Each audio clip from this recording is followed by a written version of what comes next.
we are going to be chatting about now, finally. We just did some Egypt news, and we are about to do a 360 tour of the Harvard Museum of the Ancient Near East, otherwise known as the Old Semitic Museum, which is what it used to be called, which is a bad name for a museum. But here we are. It still says Semitic Museum apparently at the time, but now it says Harvard Museum of the Ancient Near East. I very much would like to go here one day. And this entire thing, I will say, I don't know when this was scanned. I know that it used to be called the Semitic Museum, and I know when this scan was out, it was still called the Semitic Museum. So I don't know if this has been rescanned recently, or if it is still like a pretty old, like 360 scan of what the museum used to look like. Also, you know what time it is. Hello, welcome. It's corn nuts time.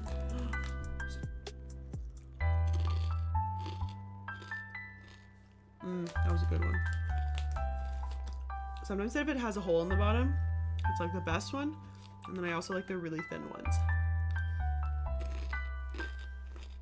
because they are the most crunchy. I don't know why this one. The tiny ones are the crunchiest. Let's see.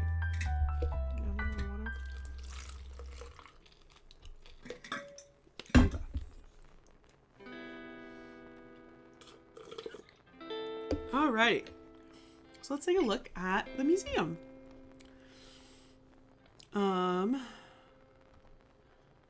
wait. Sorry, I just decided to make it full screen. There we go. Now we can see it a little bit better. Alright. So I think we'll just explore. So you walk on in. Oh, it's during COVID times. Okay, so maybe I think this has been refilmed. Because it's during COVID times. All right, here we go. We have a lovely little intro. So the Harvard Museum of Ancient Near East, founded in 1889 as the Semitic Museum, houses more than 40,000 Near Eastern artifacts, mostly from museum-sponsored excavations in Egypt, Iraq, Israel, Jordan, Syria, and Tunisia. It uses these collections to investigate and teach Near Eastern archaeology, history, and culture. The building also houses the Department of Near Eastern Languages and Civilizations, Center for Jewish Studies, and the Al-Walid Islamic Studies program. So, on bathroom, we got the collections office and the restrooms and changing tables at the bottom. We have... It's closed on Saturdays. It's very annoying. The Mediterranean marketplaces, we have Gallery 1, and then the department. Egypt and special exhibitions is upstairs, and then Mesopotamia and other special exhibitions are on the third floor. This is very happy. I don't know why. There's something about it that just like, it's very colorful, which I like. Oh, and it's free admission, guys. All right, so some of this is not obviously going to be about Egypt. Oh, but look at the papyrus. But we will chat about that. So Mediterranean marketplaces.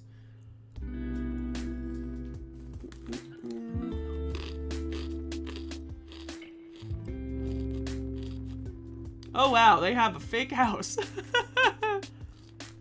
Alright, let's see what we got.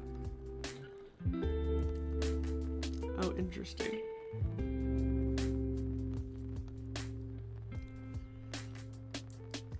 So these are probably going to be a range of stuff though, because it's kind of like this marketplace. So there might be some stuff that I don't know what these are.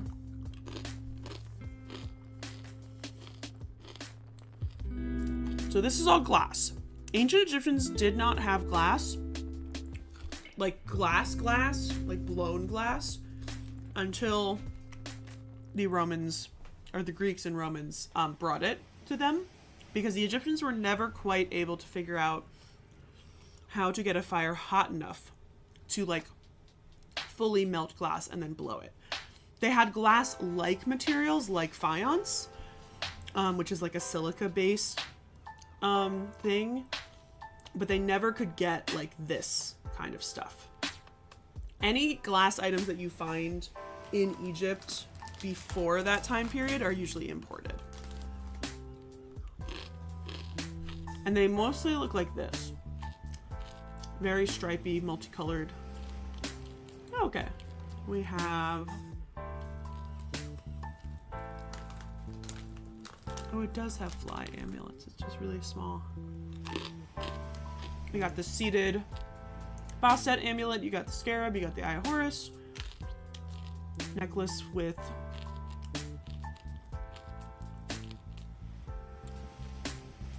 Interestingly, not found in Egypt. Yorgan Tepe. Where is that? I gotta look that up.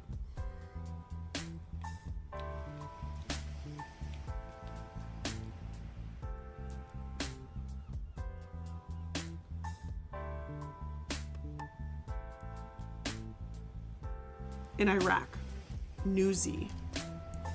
The city. It's an ancient city in Iraq called Nuzi, but then the modern site is called Yorgan Tepe.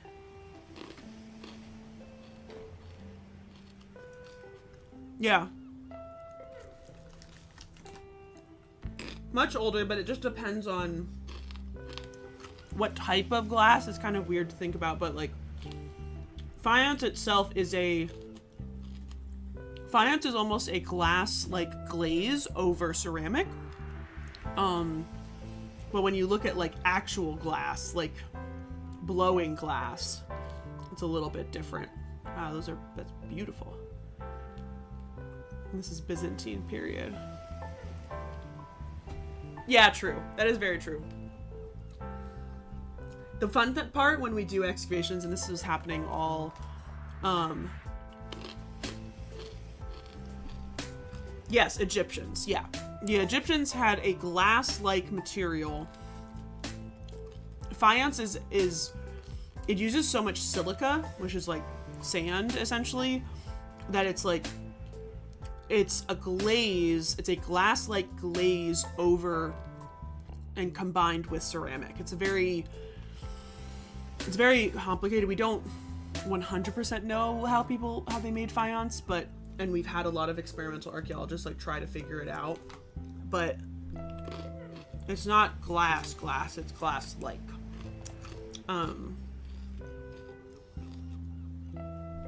It's always unfortunate when there's a burnt one in here.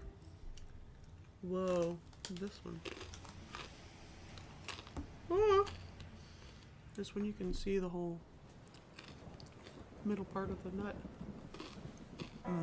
That was crunchy. Okay.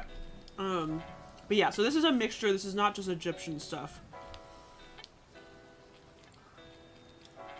So that's a mold blown glass.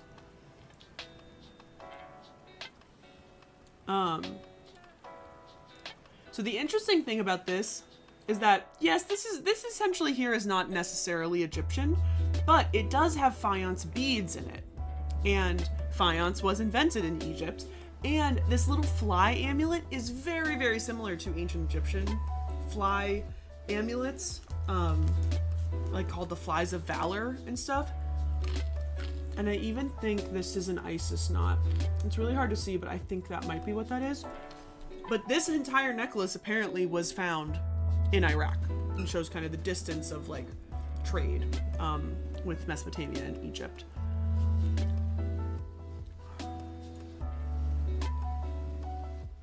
Oh yeah, my brother has a Damascus steel knife that my uncle got him.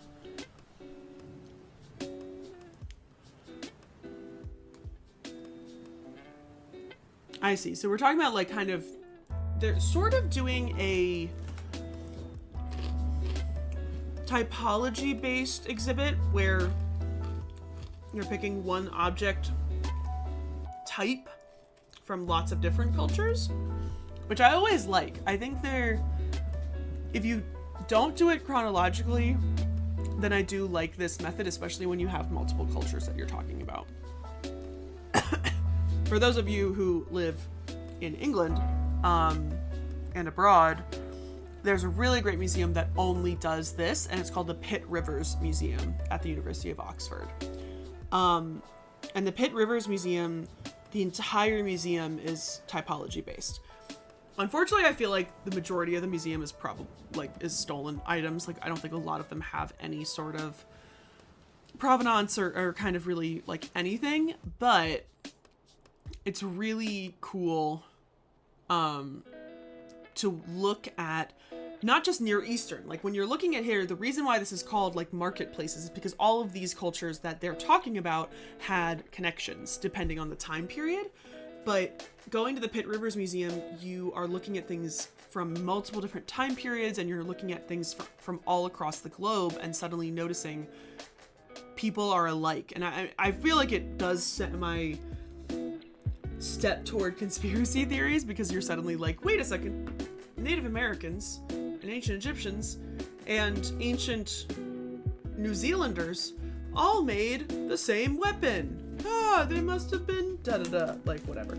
But it's very intriguing. It sparks a lot of curiosity when you're kind of looking at those cases at that museum. Oh, look! It's the leg of a stool that looks like a little paw. Date uncertain. We got a Middle Kingdom male official. Cosmetic palette, but the thing they need to say is, even if the date's uncertain, you need to tell us where it's from. Is that Egyptian? Or is that, like, I don't know. It's not telling me anything.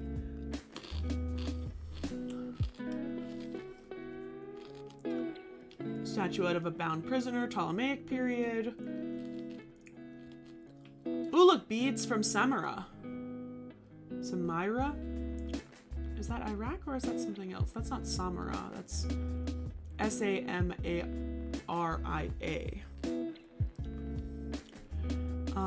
Ornamental inlays for a wooden box.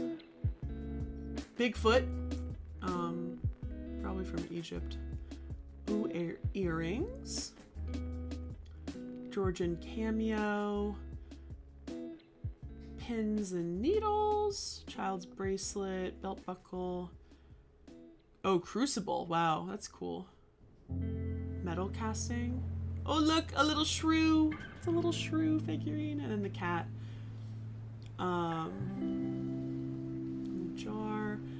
Oh, look, this is a, we talked about this. You guys remember this? We talked about this at, when we talked about the Hyksos. I'm trying to remember if that's called a duckbill axe, I believe. And I think that is Egyptian in comparison to a Hyksos axe, which is more wide at the end part. I think, I gotta remember. And that big thing. Look at that thing. That thing is massive. Even the stick is so thick. Duckbill axe, yeah. Okay. And we got pottery. Oh, we even have look at that. We even have a modern Coca-Cola bottle. I love that. That's so good that I like that when you integrate like modern stuff in it as well. Tons of different ceramic shipping containers. Black glazed jug. All right, let's look at this model and let's find out if it's cringy or not. Touchscreen to explore the house, its construction, and its artifacts. I'm trying to figure out. Okay, so this is the reconstruction of a village house from the Iron Age 2, so 10,000 to 586 BCE in what is now Israel.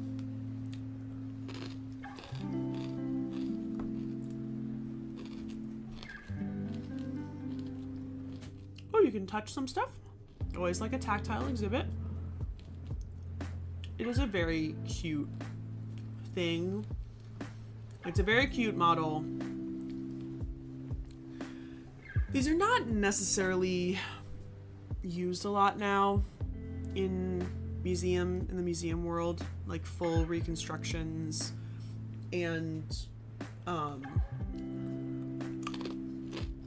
and like models. It's not that they're really like looked down upon as much, but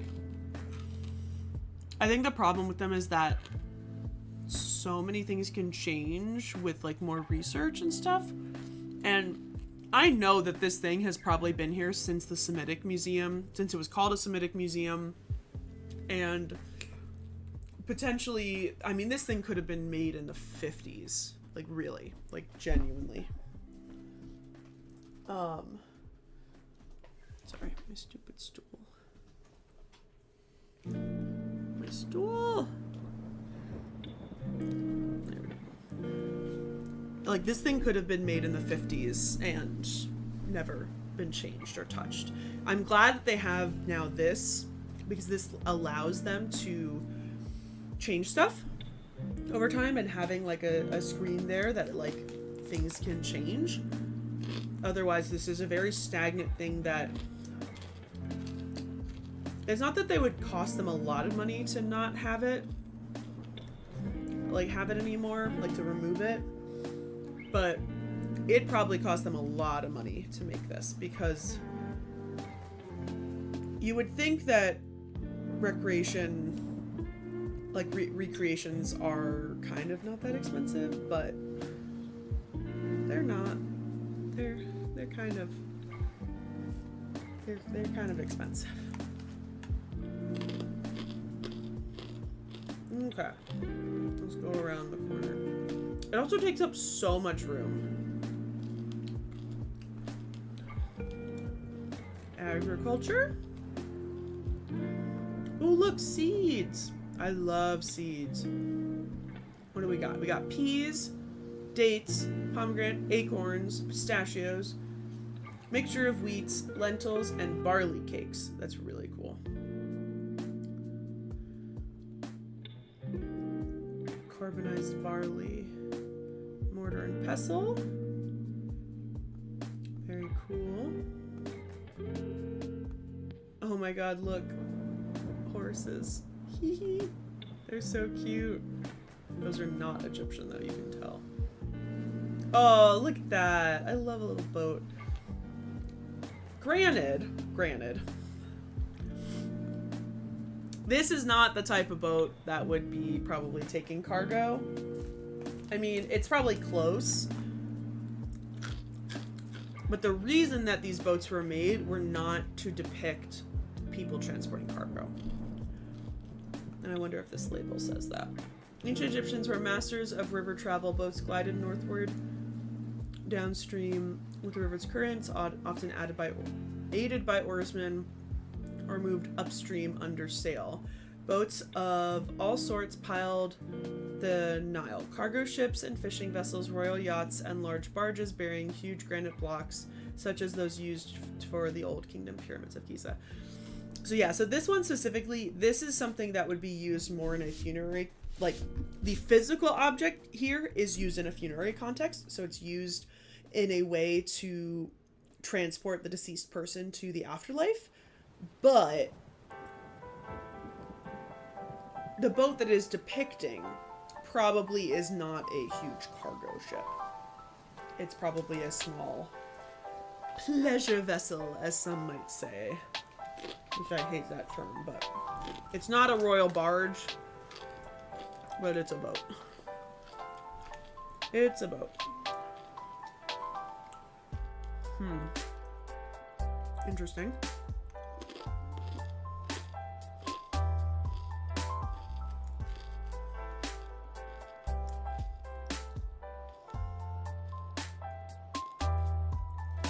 Oh, I see. Okay. I know I have an ad starting soon. But the reason they have this recreation is because these pieces are from an actual shipwreck. And this is the drawing of where all these pieces were found in that shipwreck when it was excavated. So what they do, they have, and oh look, they have a screen that shows pictures. Oh wow, they did it with a robot. Cool. So yeah, so this is cool. I don't think the ship part is carrying over what it is, but it specifically is talking about a specific ship excavation, which is very cool. And they also have a Please Touch. They made a recreation of one of those, which is awesome. I love things like that.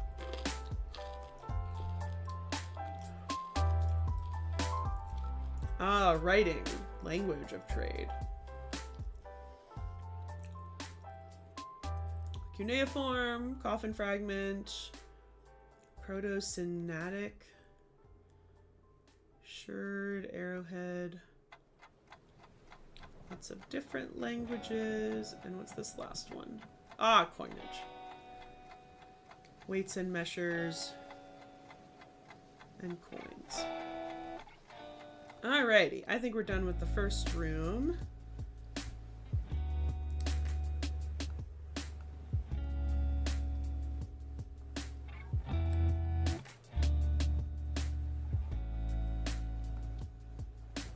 We are going to get an ad in just a second.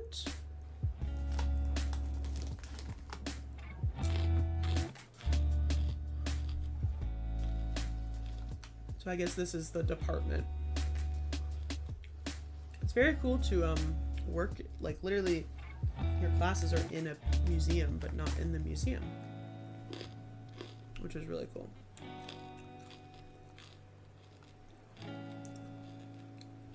Alright, when the ad starts, I'm going to go get some water. I'm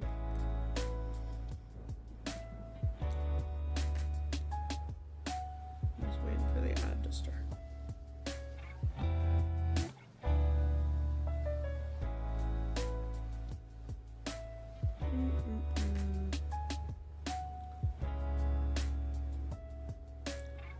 When is the ad going to start? Will it ever start? It said it was going to start.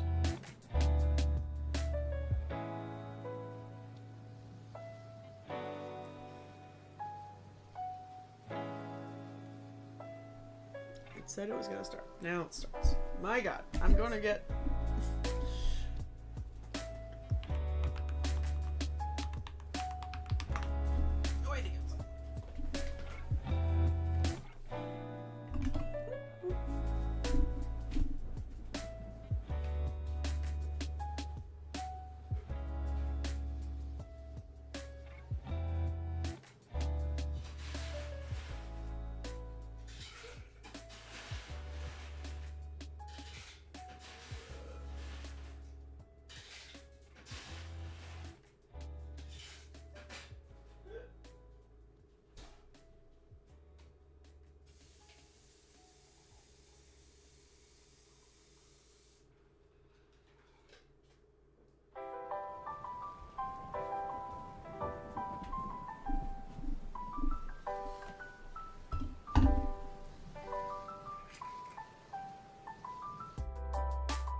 Who's that? Where are my grow beards?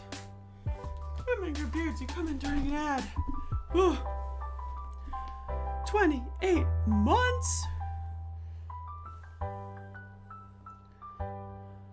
And Silver Sunset, row 1. Still getting used to the 3-minute ads. I'm gonna have a drinky pill.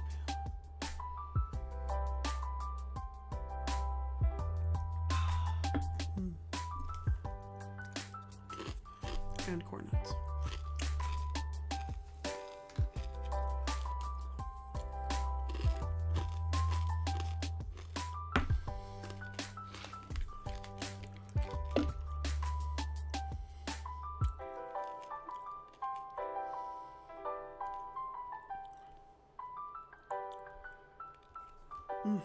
I do not know what's going on TikTok. You what? You had a what? Excuse me, sir?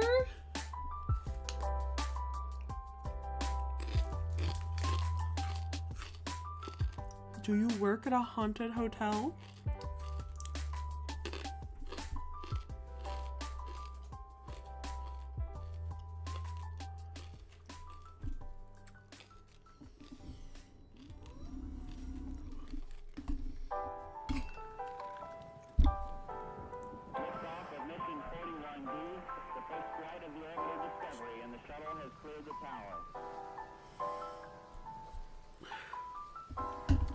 Oh, Siri bot. Well, I'm sorry, Rimmon Gurus. You had a ghost scare? Tell me all. Tell me more. We are looking at the Harvard Museum of Near Eastern Art. Ancient Near Eastern art. We've completed the first floor, which is the Mediterranean Marketplace area. It's a very cute little mural. Oh,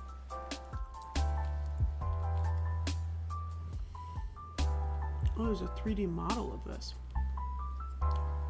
Oh, it's Ashurbanipal. Oh, no, I'm sorry. Nasserpal. My bad. Ashurbanipal is my favorite name. Ancient Near Eastern name.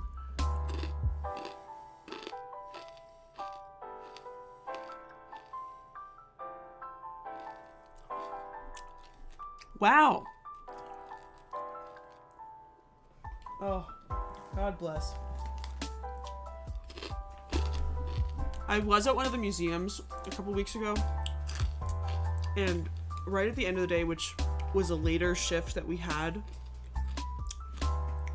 there was this crazy noise. I was like, what was that noise? It was this scraping sound. And I literally looked at my coworker and I was like, what was that noise? And she kind of goes, she didn't even hear it. And I literally was like, I'm sorry, we have to find out what that noise was. That noise was wild. And what had happened was she had propped open the door to the back of our building with one of those little rubber props, and it didn't hold. And so the door was slowly skidding across the floor and then closed. And I was like, oh my God. It's the scariest noise. I had never heard it before. I was like, what is that? So this is a court scene from Ashurnasirpal II. It was a very scary sound. He is shown in his typical royal dress and under the protection of a winged spirit, or a genie, who I think is over here, because neither of these people are winged. Sits enthroned between attendants who fan him with fly whisks. This is a part of a larger scene that filled an entire wall of the ceremonial room in the king's new palace. Originally, a second arms bearer stood behind the seated ruler along with another genie. Stylized trees flanked the entire group. Both of the protective spirits hold ritual items, a bucket and a cone-shaped item. It's over there. You can't see it from here. Association with the pollination of the date palm and therefore the fertility of the land. His beardless attendants were eunuchs unable to father descendants to rival the king and his heirs. Found in Nimrud, Iraq. And there's actually a 3D model of it, which is pretty cool. Okay. So, all the different publications you can buy. Oh, videos and lectures. Well, hello. And a little guest book. And that little tiny front desk space.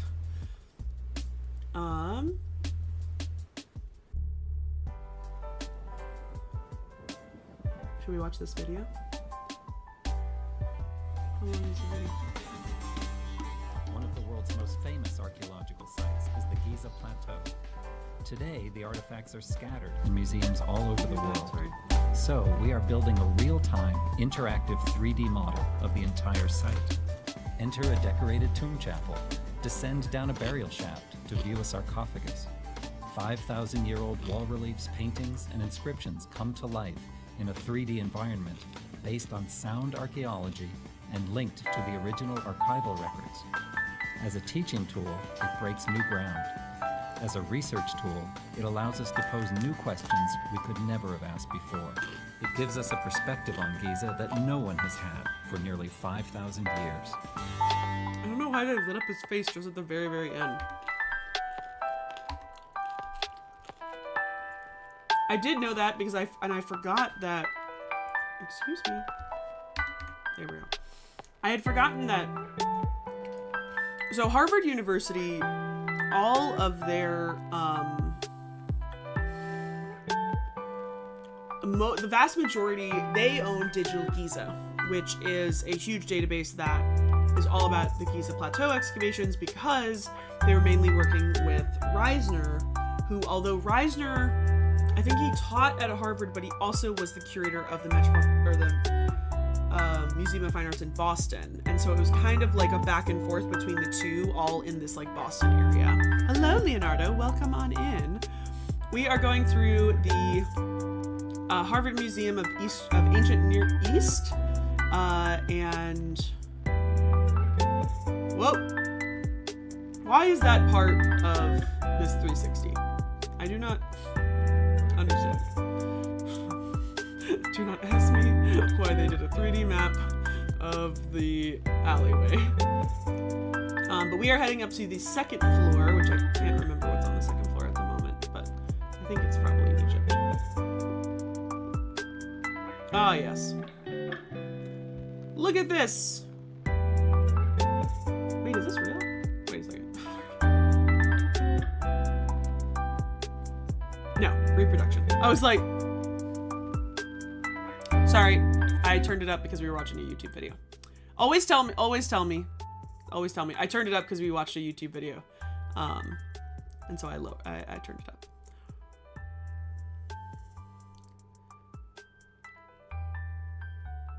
It's okay, Remember Beards. I was just telling the story about how there was a weird scraping sound at the museum and I didn't know what it was and it scared me, and it turns out that it was the door had a little rubber door jamb that it failed, and so the door slowly was closing while the rubber thing was making a crazy scraping noise. Yeah, sorry, Leonardo. Melissa doesn't know how to do audio, so I upped it and then I forgot to lower it. This is a reproduction. That makes sense. So this is a reproduction of the chair of Hetepheres. This contemporary reproduction of Queen Hetepheres' chair is perhaps the most elaborate of all the pieces of furniture found in her tomb. The chair is so ornate as to be throne-like, yet no hieroglyphic inscription link to either Yet no hieroglyphic inscriptions link it to either King Seneferu or King Khufu. On both the inside and outside of the back,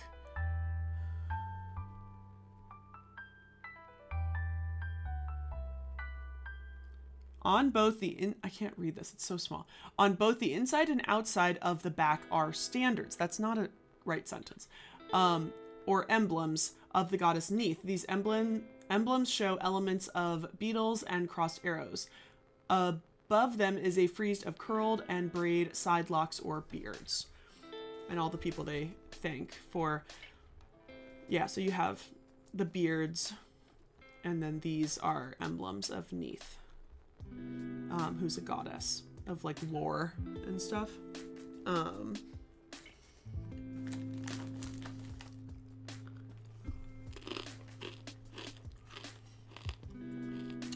That's okay. Sometimes people can't figure those things out, unfortunately. So I think this is the Egypt level. So Hetepheres' tomb was excavated by Harvard and I think Reisner, but I think the majority of the items, I think there's still some items that are at the MFA in Boston, but the majority of the good items are in Cairo, including, I think, this whole set. And there she is. I was gonna say, Hetepheres is here. Marissa Unk is like this one, I think.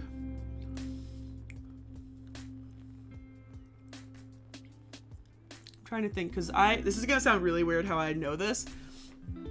So this is the Great Pyramid of Giza. We came in this way. I think we walked all the way around the pyramid like this, and then came up to the boat pit, and then I wandered in between these two pyramids, and then I wandered down this way and down this way, because when you stand at this point, it's this crazy cliff as you overlook Cairo, and there's the Sphinx, and our hotel was here. But like, I think we walked down this path and down this way, and nobody was in this section. Like, literally nobody. Everybody was around the pyramids. We were completely in a ghost town. Yes, it's a reconstruction, but yes, the actual throne that was discovered, hi Nat, welcome in. The actual throne that was discovered in this tomb was all gilded. And so I think what happened is when we came down here, or like down here, I saw people over here at a tomb, and they were like, no, you have to go around. And I was like, okay. And then I think we went up around here, down here. And this is Melissain's maybe. So in 1925, a remarkable discovery turned the world's attention to the Giza pyramids. The Harvard University Boston Museum of Fine Arts expedition encountered the deteriorated burial equipment of Queen Hetepheres in a small, unfinished chamber nearly 100 feet underground. Hetepheres was the mother of King Khufu, the builder of the Great Pyramid. Expedition director George Reisner, who was teaching at Harvard at the time of the discovery, ordered the tomb sealed until he could return to Egypt and direct the work himself. So here's a picture of the tomb. It took the expedition staff 2 painstaking years to document and remove thousands of fragments of furniture, ceramics, jewelry, stone vessels, and other items. The chamber contained the remains of a magnificent set of royal furniture, including, what you can see kind of below here, a canopy, so the big canopy, a sedan chair, which is not one of these. It's like a carrying chair. A curtain box, which is not this one. It's a big box. A bed and 2 chairs. No ancient wood survived, but modern reproductions of the furniture, except for the extremely elaborate chair reproduced here, were built in the 1930s. Wait, no wood survived?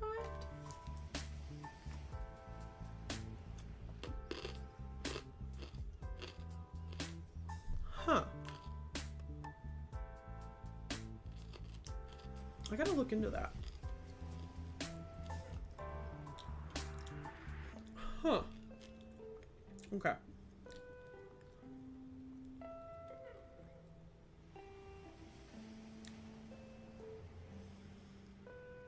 In older kingdom, Egyptian queens usually had small pyramids for tombs, but no structure stood over Hetepheres' deep burial shaft. Plaster fillings seemed to hide it within the limestone bedrock.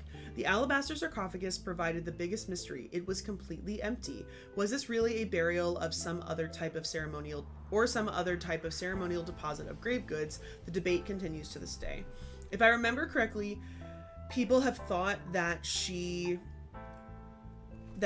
had a different tomb, and there's a couple, I don't know the specifics, but I know that a couple people have produced specific tombs that they think could possibly be her original tomb, and that it was looted, and that in a kind of sort of risk, they told Khufu that like his mother's tomb had been looted, and that Khufu had to essentially then make another tomb for her, or somebody else made another tomb for her.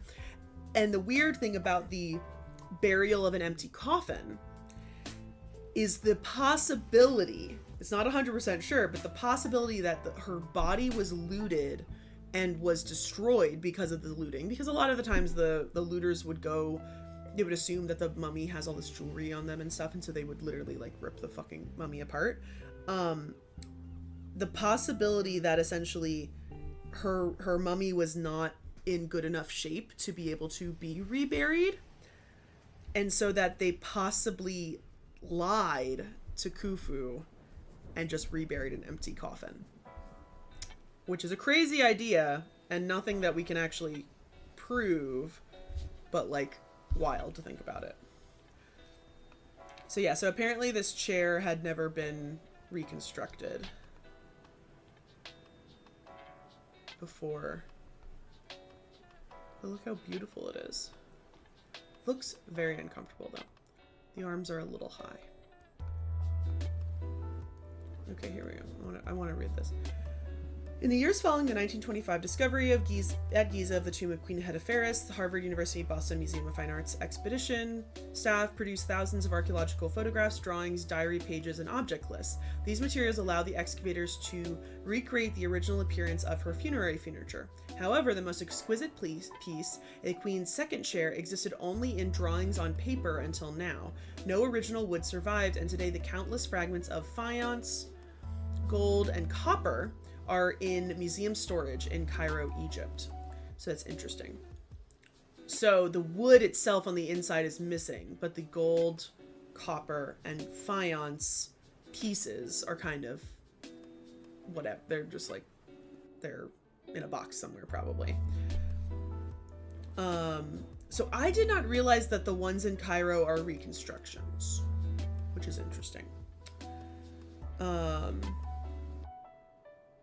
Harvard's Giza project staff have combined ancient and modern technology to construct the first reproduction of Queen Hetepheres' 4,500-year-old chair. A 3-year interdisciplinary collaboration involved Egyptologists, archaeologists, archivists, computer graphic artists, ceramicists, gilders, and conservators. Why reproduce an Egyptian royal chair? The goals were both to create a unique museum exhibit and teaching tool and to study the process of ancient craftsmanship used to fashion this masterpiece of Old Kingdom furniture. So they do have a reconstruction of her tomb shaft, which is pretty cool. Okay. Those are the bathrooms. So we enter this way.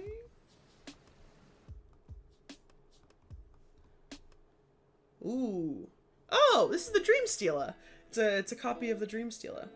I was like, I recognize those sphinxes anywhere. So this is a reconstruction, possibly a what's the word that they use? It's not cast. They use a weird word. Oh, it's called like a squish or something. Oh, I can't remember what it's called.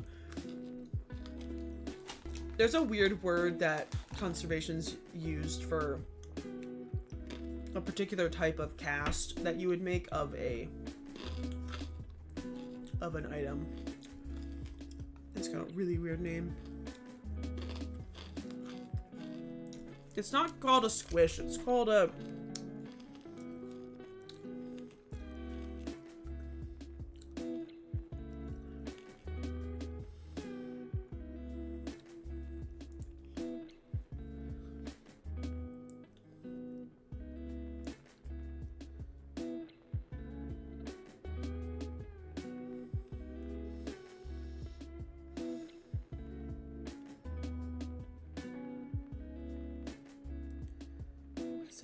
It's called a something.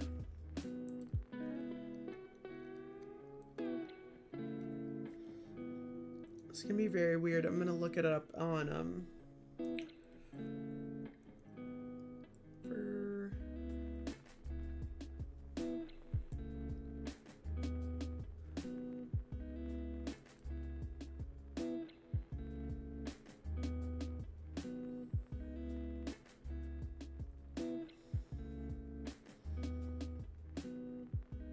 It's not called a cast. It's called a... It's called something else. Oh, what is it called? Maybe it's a British word.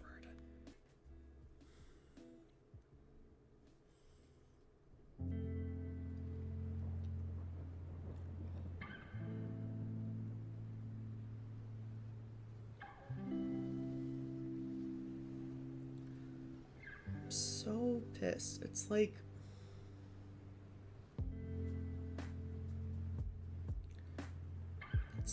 a God, never gonna remember what it is. Ugh, I'm gonna have to look it up later. I don't know how I'm gonna look it up, but I know there is a weird word.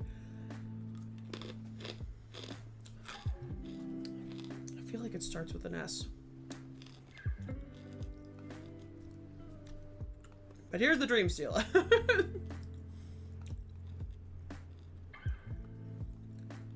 Whoa. They have an alternate reality app.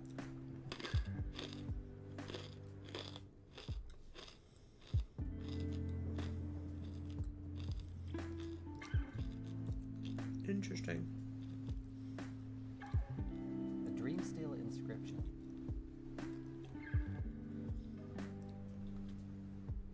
You can borrow an iPad from them. Alright. The Mediterranean world. Alright, let's see what else we got in here. Let's start over here. Oh, creepy hallway. What's down here? Let's go see!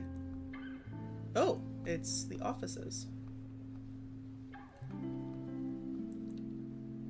Oh, so he's Peter de Manuel and he's an Egyptologist. That's so interesting. David Stern, I know that guy's name too. Oh, so here's the Center of Jewish Studies.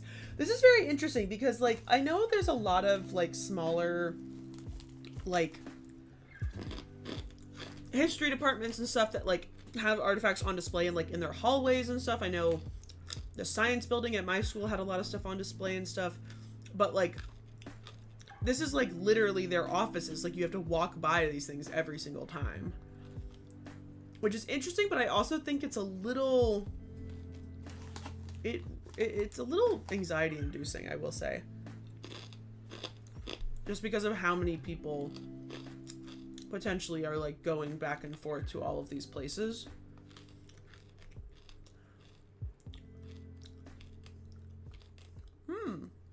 They have the diaries of a guy named David Gordon Leon.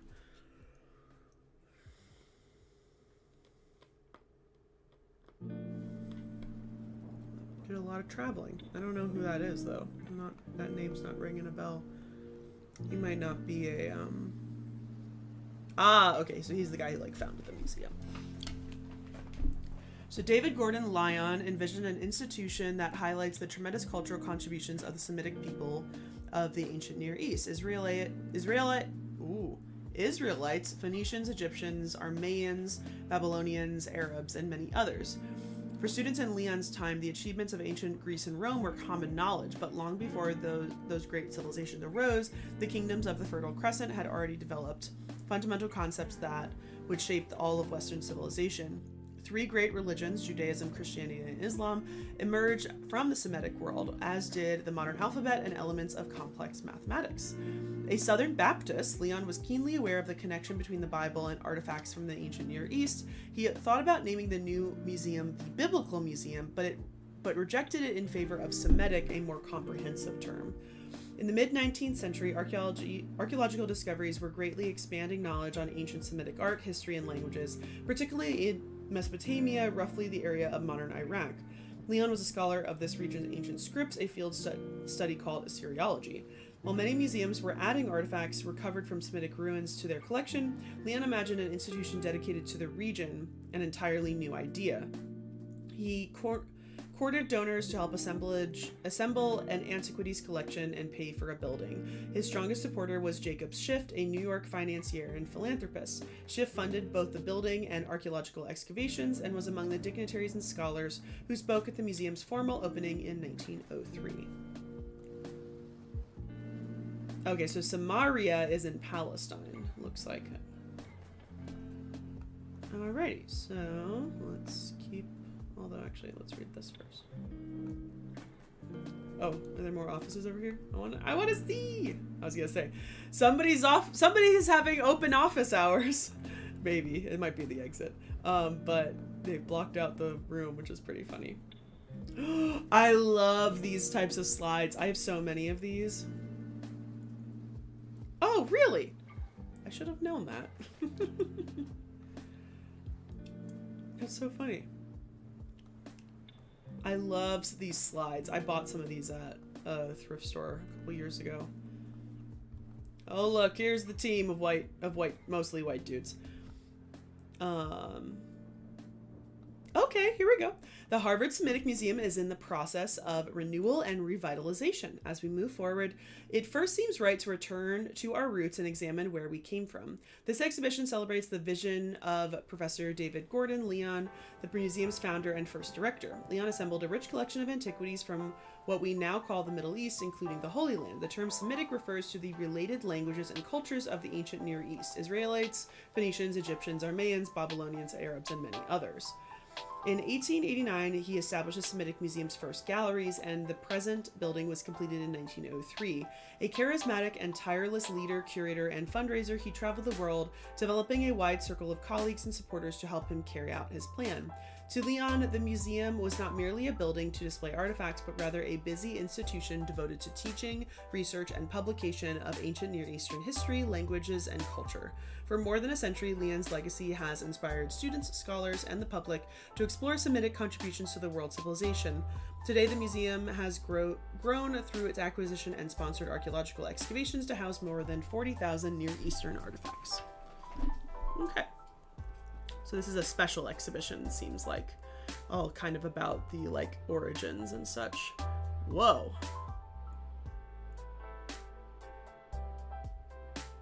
Very interesting. Possibly Astarte. Oh, okay. That could make sense.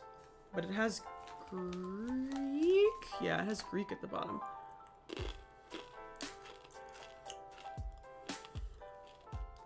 Oh. Well, her body is human. Her feet are a fish flipper and a hoof. Whoa. Okay, let me read this. This is really interesting. Little is known about the origin of this relief sculpture. It represents a long-haired, nude female kneeling above an inscription. While her body is human, her feet are a fish flipper and a hoof. Sun and moon symbols appear behind her. The Greek inscription reads, Theraper Panton, divine producer of all. The text and imagery suggest she might be the goddess Astarte, the queen of heaven, but this representation appears to be unique. It may be a forgery. This looks like a forgery to me. It was acquired as part of a very large and remarkably diverse Merrill collection. This looks like a forgery to me.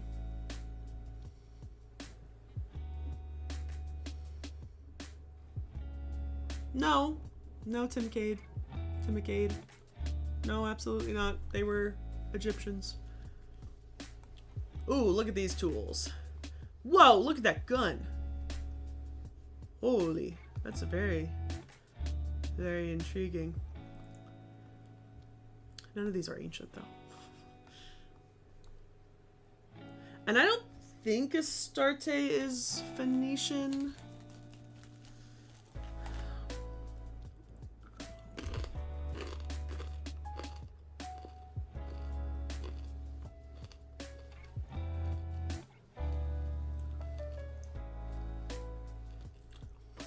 It just sort of says she's a Hellenized form of the ancient Near Eastern god Atarte, who was a Northwest Semitic equivalent of the Eastern Semitic Ishtar. So could be Phoenician, but is a more general kind of Semitic goddess version of Ishtar. Yeah, well, yes, so eventually, Astarte is her Greek name, for sure. Yeah, I think that is what you would say it is that she sort of is integrated into Egyptian as well, in sometimes. But yeah, at least the name is of Venus clams. That's very interesting. Oh, okay, there's some Egyptian stuff. I'm very kind of confused. Oh, we got a canopic jar of Userhat. Userhat, overseer of the fields of Amun. Oh! One of the 3 excavated in the Valley of the Kings in 1902 by Howard Carter. In 2006, the archaeologists discovered fragments of the fourth jar in a nearby tomb. The jar is inscribed for Usarhat, overseer of the Fields of Amun, who's one of the very few non-royal individuals to be buried in the Valley of the Kings. Carter had found Usarhat's tomb, which had been reused at a later period, choked with debris and damaged by flooding. Interesting. Whoa, look at this pottery. God, I hate to say it. Near Eastern pottery is so boring. It's just so boring.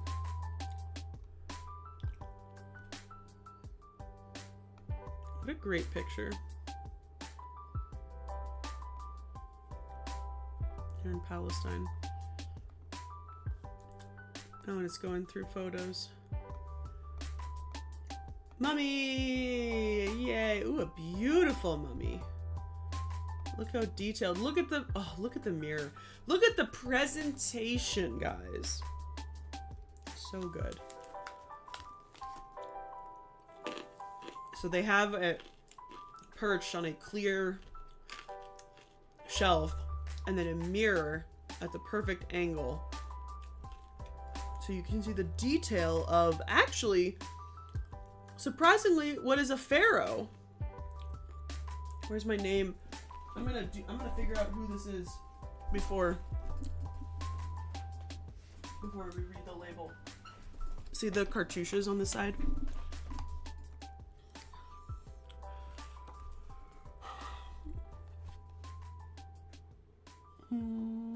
Son of Ray.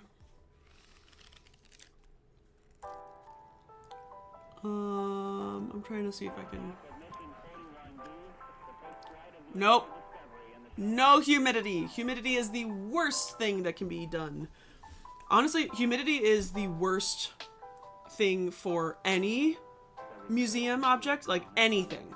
Like paintings and like really the only thing that's okay with humidity is like statues of like stone. But like humidity is the worst thing on all different types of archaeological material, of art, everything. Yes, also applies to books and films and videotapes. Humidity is the beast that you must combat at every single museum. For mummies, they need to be kept in a dry environment. It's like absolutely necessary. Organic materials, so human remains, wood, fabric, all of those things need to be kept exactly how they were found, pretty much. Unless they go through a conservation process where they don't have to be concerned about those problems as much.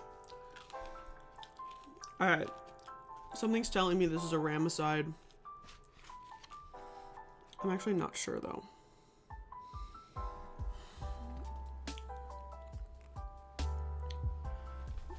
The cool part about this book, The Names of the Kings of Egypt, is that at the back, you can find names via one glyph.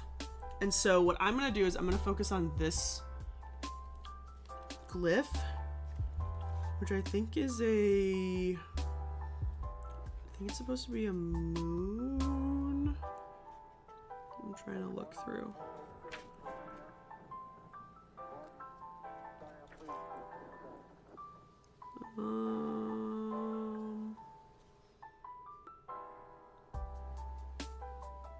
Come on. Yes. Oh, look. How easy.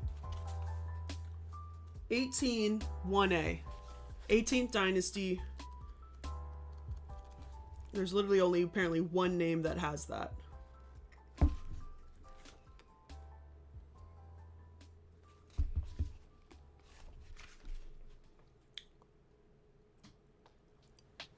I think I found you. Did I find him? No. I don't think. See, this one, it sort of looks like it could be Amos. It's close. But it's not. It might be. problem is that the other throne names don't look like them. Alright.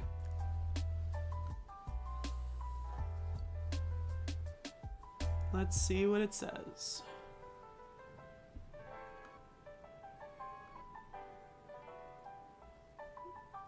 Okay, this doesn't say that.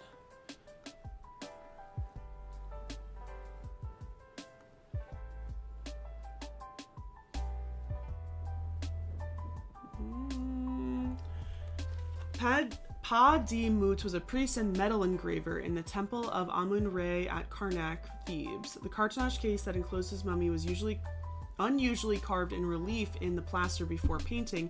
The images are related to Pa-di-Mut's successful entry into the afterlife. On his chest, the jackal-headed mummy god Anubis attends to Pa-di-Mut's mummy. Above it, seated, is the hawk-headed sun god Re-Herakti, crowned the solar disk. The figure of the deified Egyptian dynasty king Amenhotep I, patron of the necropolis burial ground, replaces the usual images of the god Osiris on the back.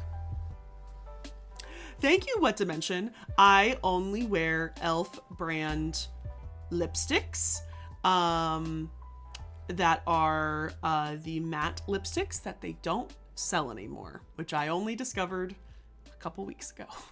Which is upsetting because some of them need to be renewed. So I gotta go on a hunt to see if I can get new brands. This is Vampy Violet. Everyone gets to, when I start my stream on Twitch, everyone gets to vote which color I wear. I have one of every color from that collection. Okay, so I was close. I could tell that when you look at this one I knew could have been an Amenhotep. I don't know. I mean, I'm probably just gonna have to pick a whole new set of lipsticks. Yeah, I just feel like I need to, because the thing is, I like the matte lipsticks because then, like you obviously see me, I eat sometimes, I drink on stream, I'll never wear lipstick again. Never. I will wear these until they die slowly. The red Vixen though, because I wear that one so much outside of streaming, that one's almost dead. How can you tie the pole if there's no pole? Very good points. Very good points. Whoa. Oh, interesting. Beautiful outfit. Beautiful. Look at this. Look at the baby shoes. So detailed. These are all like items from Jerusalem.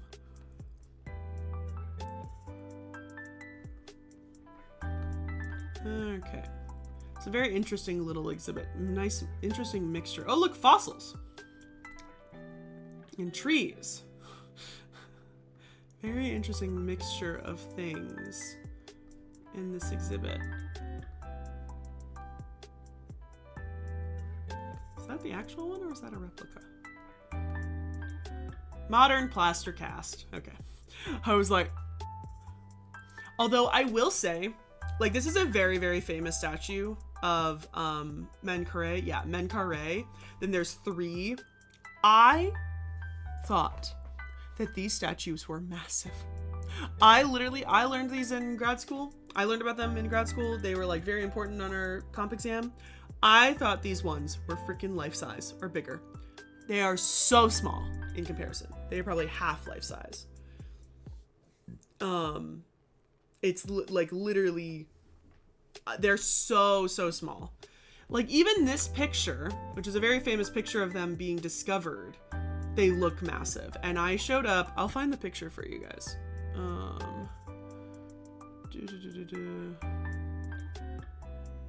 Images. Hello. Egypt pictures, Cairo, Cairo Museum.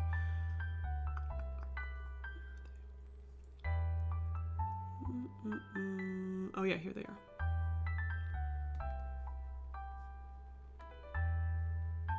Like, I don't know, did I get a full picture of these? There were a lot of people in this area when I went in, So I may not have gotten a full picture unless... Are there video?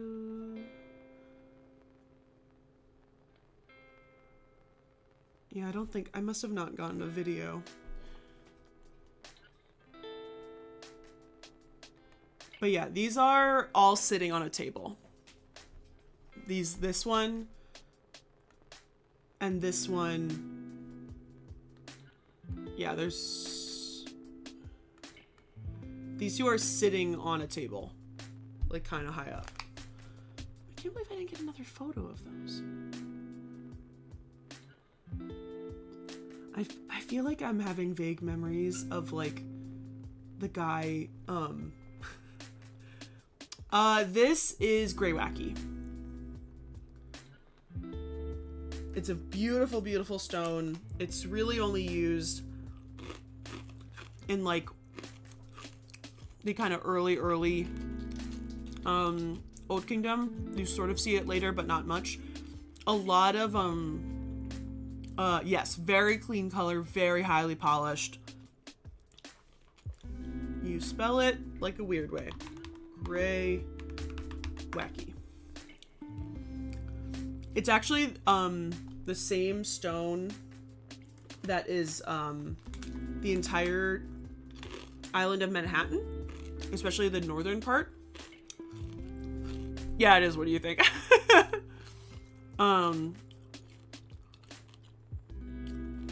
It is the entirety of the island of Manhattan in New York City is on Grey Wacky bedrock. So a lot of the rocks that stick up out of Central Park are all Grey Wacky. That's a random fun fact that I just happen to know. I think that was a art history professor while we're at the Metropolitan Museum of Art and we're looking over Central Park. We're like, he knows. He's like, oh. But yeah, so this is a plaster cast of it though. So this is a reproduction of one of them. Two coffins.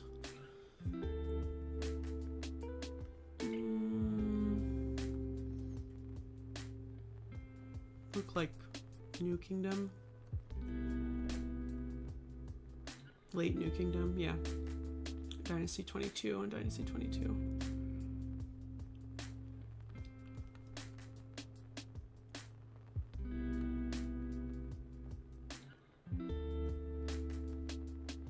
Every time I see coffins that look like this, I think it's my coffin.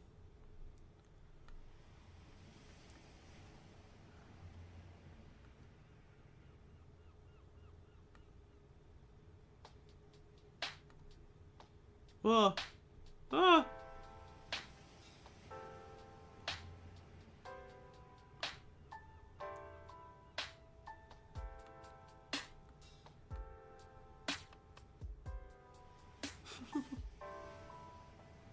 It's so weird.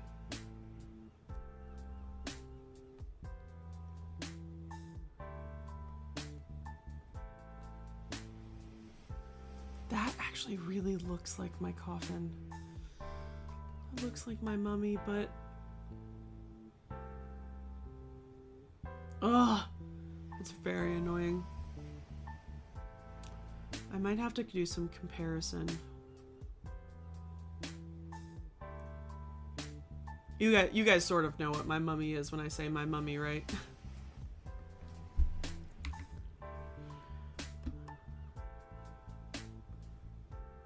My mummy is the lost... Okay, I'm saying that more to my friends on Twitch that have had me give lectures about it, but my mummy is a mummy that I did research on that traveled around the United States of America in the 18... When did it come here? 1824, I think, in the late 1800s, mid to late 1800s, and the whole, I tracked it. I have a whole map of where this mummy was like on display, and I have all these newspaper, like I have so much like research of this, and I wonder, did I move? I think I moved some of this somewhere. I'm trying to find a picture for you guys.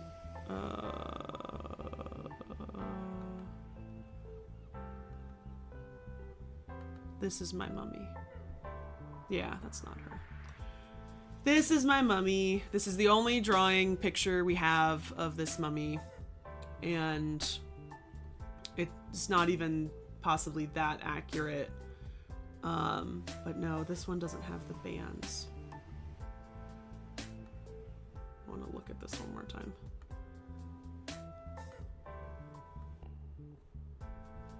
No, it doesn't have the bands.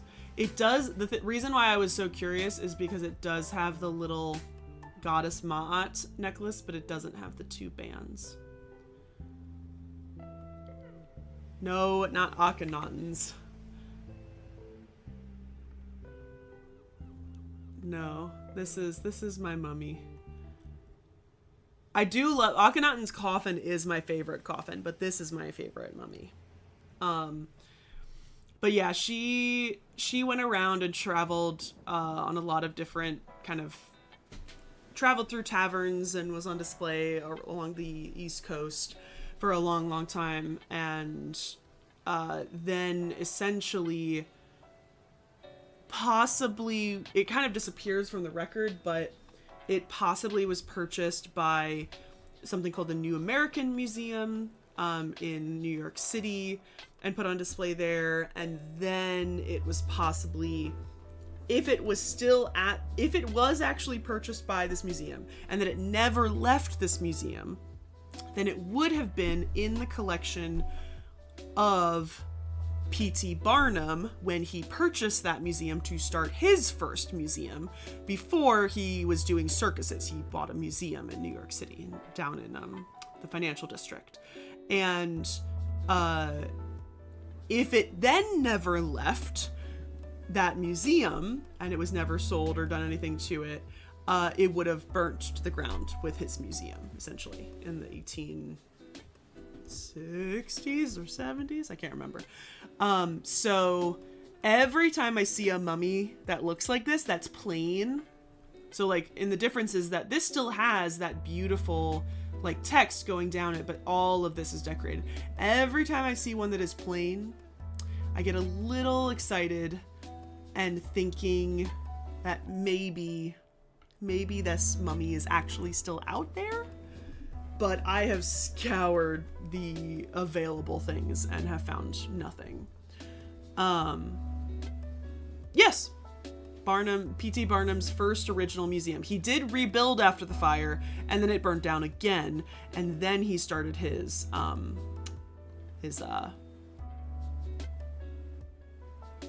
circus business. There is a current Barnum Museum in Connecticut that does have a mummy, but it is not this one. And it annoys me so. It annoys me so much, but it is not the same. Very cool. This is definitely also some sort of sandstone model, maybe. Oh, it's not a no, wait.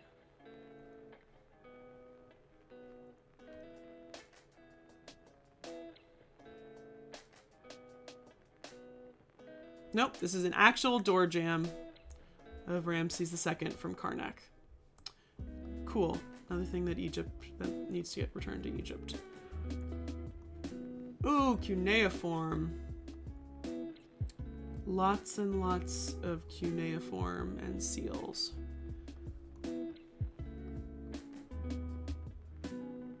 Really? I did not know that. I was gonna say we had a fife and drum corps event as well. There's Reisner. Okay. God, it's already 10 o'clock and we haven't even gone to the 3rd floor. Okay.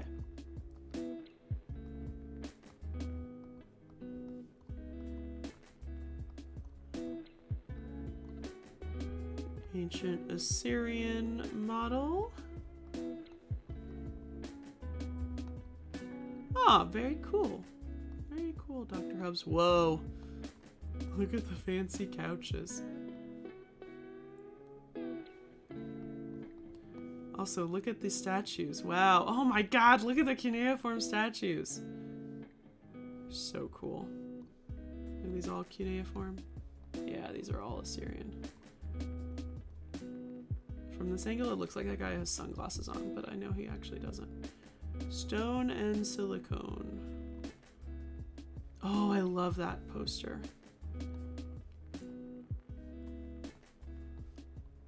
I think, is this the last floor? I think it is. Stone, from stone to silicone, recasting Mesopotamian monuments. Yeah, so it looks like both of the second and third floors are used for special exhibition spaces. Like, this is a very wide open room. Are all those doors offices? I think they are. They are! Oh my god, that's so funny. That's so weird.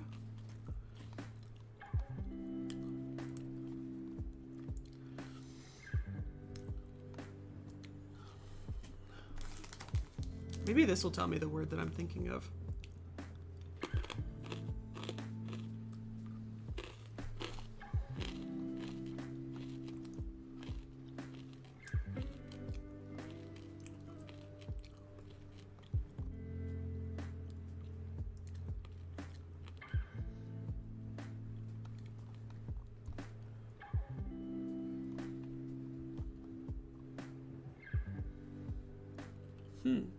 So they're using silicone to sort of save the plaster casts that are already in collections but are now like cracking and like fully disintegrating.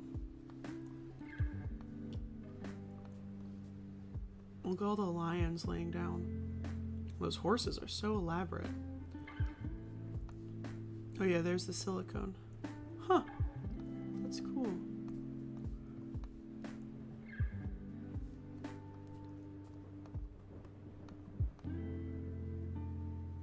Oh, that's a classroom. Oh, that's a research library behind that door. Oh, I've seen this video. I've seen this image before. Isn't this freaking insane? These are like Assyrian soldiers using, I think like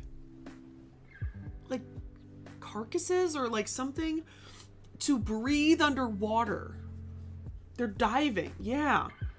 I gotta find the image. Where is it? Escaping swimmers. Probably portrays an actual event from Ashur-nasir-pal's II's 878 BC campaign on Euphrates, when his opponent, Kaduru, along with 70 soldiers, tried to escape across the river. The Assyrian archers shot arrows at the swimmers on the bank of the river. One figure of high status, indicated by his long robes, has been struck by arrows. His compatriots use animal skin floats inflated by the mouth. Oh, they're floating, not diving, floating. I thought they were diving for a second, but they are using animal skin floats that they are inflating with their mouths continuously. Wow, to help them escape. That's crazy. They swim towards a fortified city, which may have been an island with stone foundations. It's actually kind of crazy. But that guy got hit with an arrow. Whoa, that's big. Is this all cuneiform? Holy crapola! Oh my god. Oh my god, that thing is tall. Is this like the... Oh wow. Oh my god, isn't that beautiful? Yeah, bagpipes. Bagpipes to float. Wow. It's beautiful. Sometimes when I think Egyptian art is really cool, sometimes I second guess and I'm like, actually, no. I think Mesopotamian art is prettier.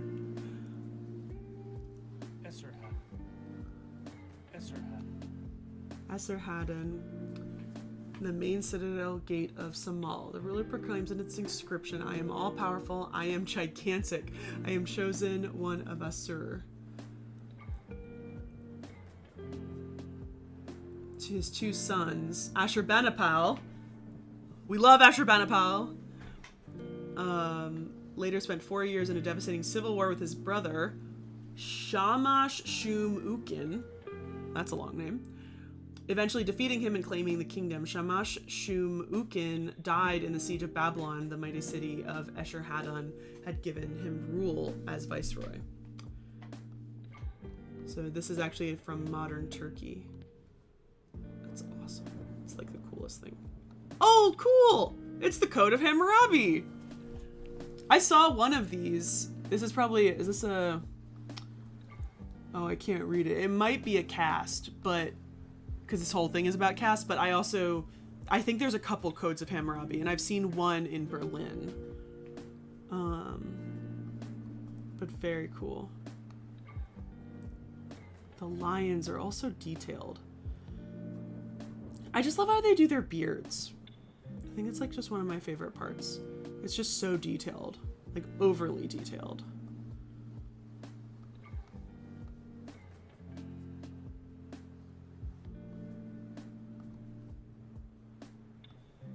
I snoozed the ad for a second because we're almost done with this. Oh, I love this. This is one of my favorite part. I've seen this because it's like such a like dramatic, like a very active scene. Like you actually feel like you're kind of like watching it happen, but then also there's all these little details of like just the blood pouring down. Like Egyptians don't really have like a very active version. Code of Hammurabi. I don't remember if there's a Code of Hammurabi there. A lot of these reliefs are there. Like these are probably plaster casts. I think this might be at the British Museum. It also might be at the Met. That's another possibility. I'm sorry, I just wanted to look at your little silicon lion. Alrighty, I think... Oh, I forgot to look at... Forgot to look at this. Oh, that's Sargon. Sargon the Second. He's a big dude too. Okay, I think that is it.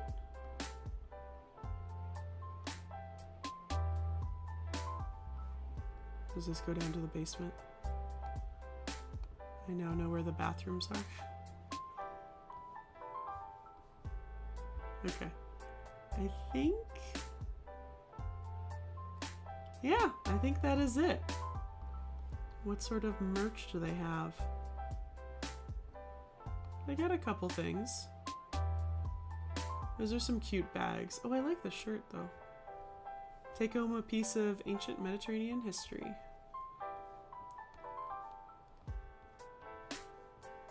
But you can buy their publication books, which is cool.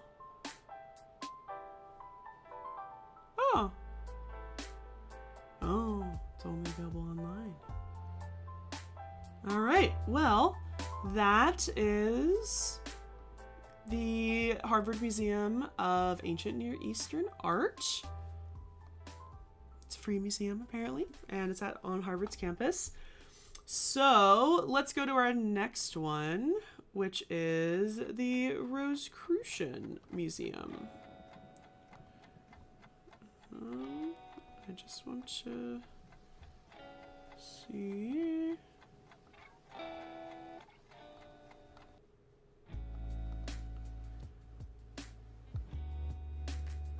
Can I really not make this? Hmm.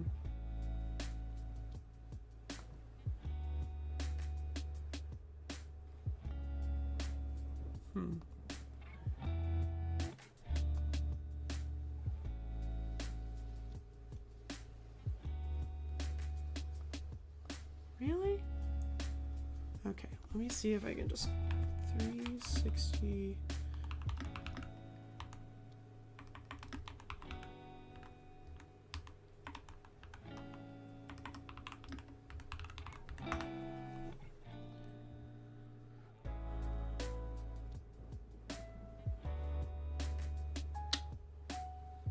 It just won't make it full screen.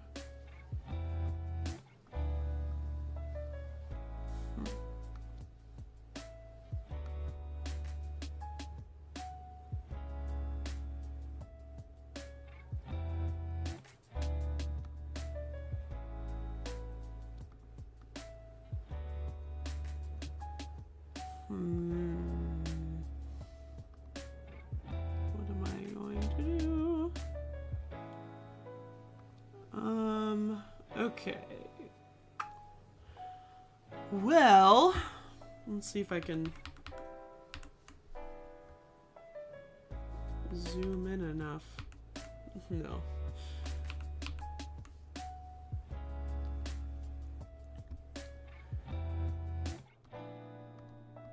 I don't understand. Why would you make it like this?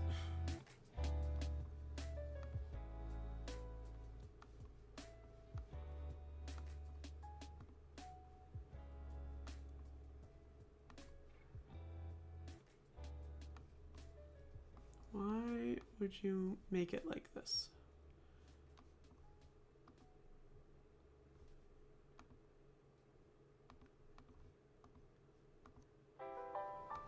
Okay. Well, this might be the best that we can get.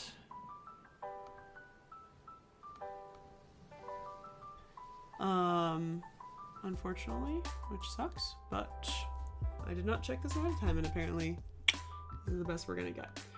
But I can zoom in a lot, so at least I can show you guys that. Okay, so this is the Rosicrucian Museum. If you've never heard about the Rosicrucian Egyptian Museum, it is a weird one. We're just gonna kind of throw that out there.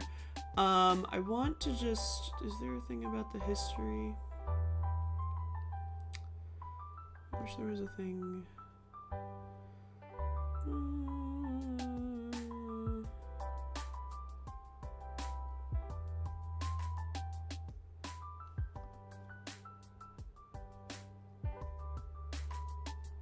So, museum has only about 4,000 artifacts. It is over in, where is it? San Diego?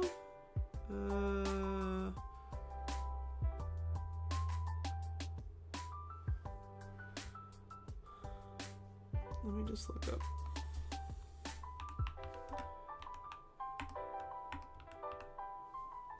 San Diego. No, San Jose. Apologies. Let me just read you a little bit of this Wikipedia because it is a little weird. And I want you guys to just kind of have a... Oh, it's an ad. Ah!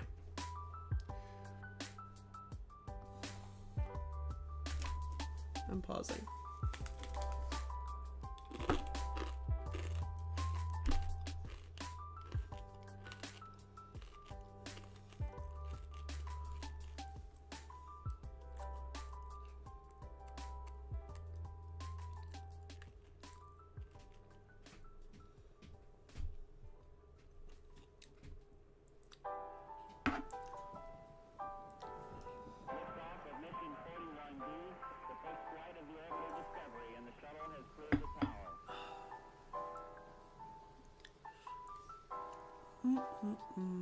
One minute 46. Every core computers now have primary control of critical vehicle functions.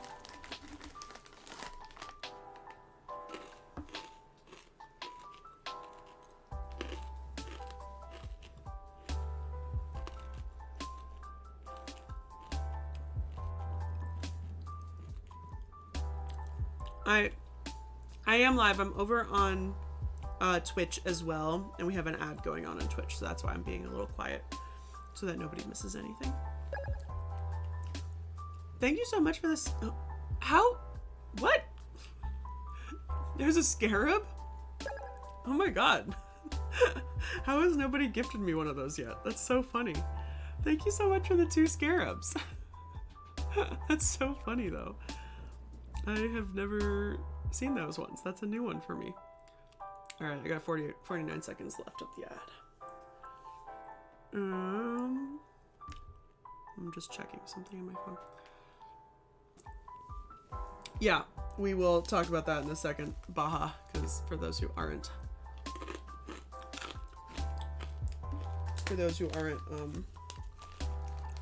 subscribers.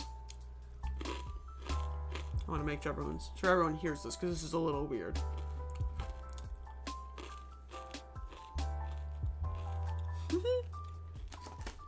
Scarabs are fine. They do not eat your flesh. Okay, I have seen that one. The pharaoh map. Although, is it supposed to say mask? Yeah, it's not a mask. It's a headdress, but yes. Okay.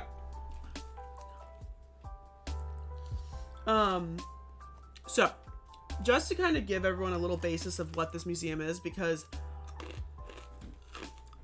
unlike a lot of the museums that I talk about, most of them are more based in, at least now, based in academia and conservation, some more based in archaeological methods. Like, this is based in a completely different thing. As you can see, it was founded by the ancient mystical order of Rosicrucians. The Rosicrucian order, which this in itself is a organization founded in 1915. It has lodges, chapters, and other affiliated bodies in several countries. It operates as a fraternal order in the mystic Western esoteric tradition. So it is a bunch of white people pretty much saying that they are probably somehow related to ancient Egyptians. Basically. They continue to support and expand the museum in its educational and scientific activities. It is technically the largest collection of Egyptian antiquities in the Western United States, because there are not a lot of museums in the Western United States that have artifacts.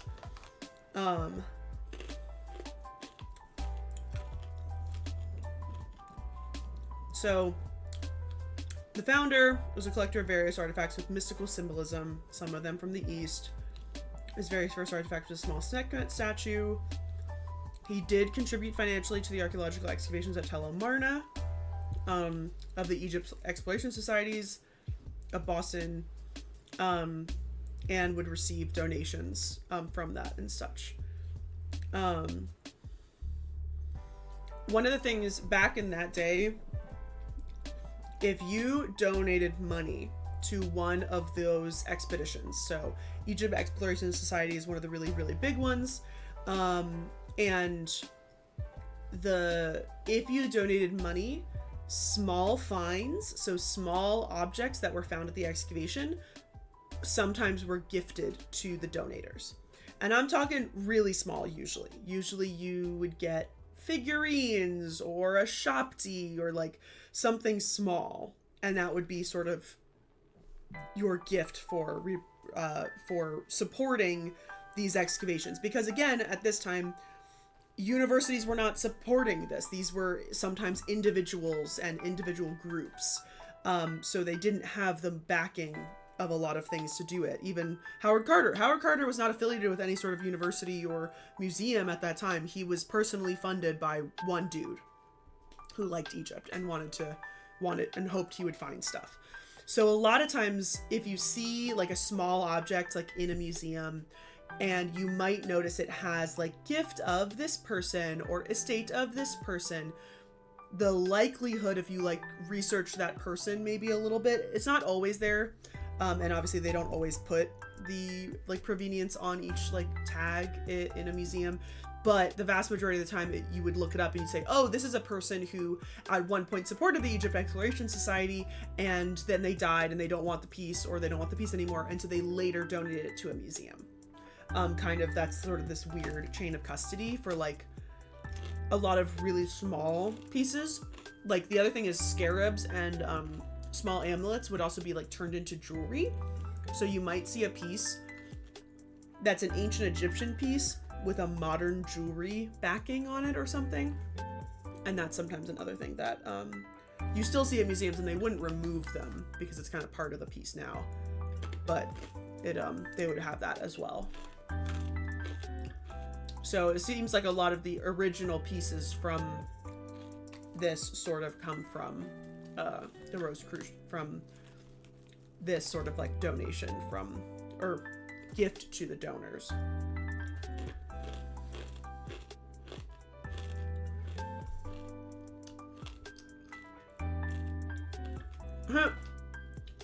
He presented to the public a collection of the Rosicrucian Egyptian Oriental Museum, located at the administrative buildings of Amorc in San Jose. Supposedly, the San Jose location was chosen because of the affordability of land back then in the 1920s.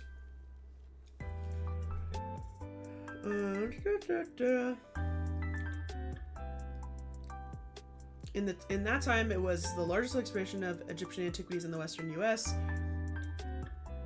Only such museum in the world with building constructed in the ancient Egyptian architectural style.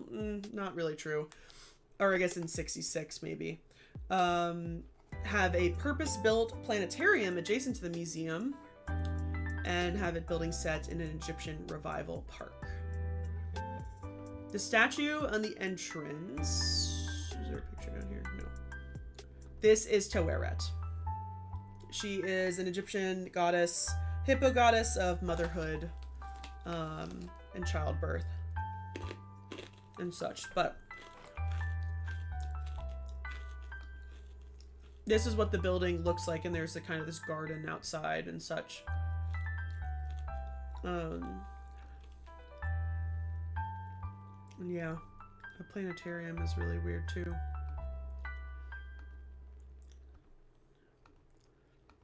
These are some of the exhibits that we will see. Yeah. Okay, so let's do our best and we'll go through, where'd it go? Through this. So the sections of the museum. Oh, you went to this museum? I was actually kind of mad. I was just obviously in the San Jose sort of area. And I really wanted to go, but I couldn't convince my parents to like go to San Jose instead of going to the other places that we were going to. Because this is a weird museum too. I didn't realize it was this big. So when you click on, excuse me, I'm trying to click on something. Oh my God. This is the worst 360 tour. It appears that there was one called Afterlife. Oh God, never mind. I can't. So, we're in the basement. It looks like I can only, this is sort of like another one that we saw where I can only sort of hit certain objects. I can't really move from my location.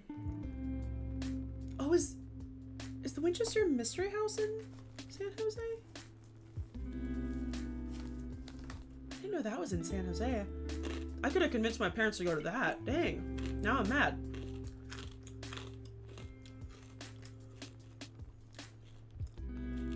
So, looks like we have some different types of pottery. We actually have... There's an archaeological image up here. I can't read it because it's too far, but...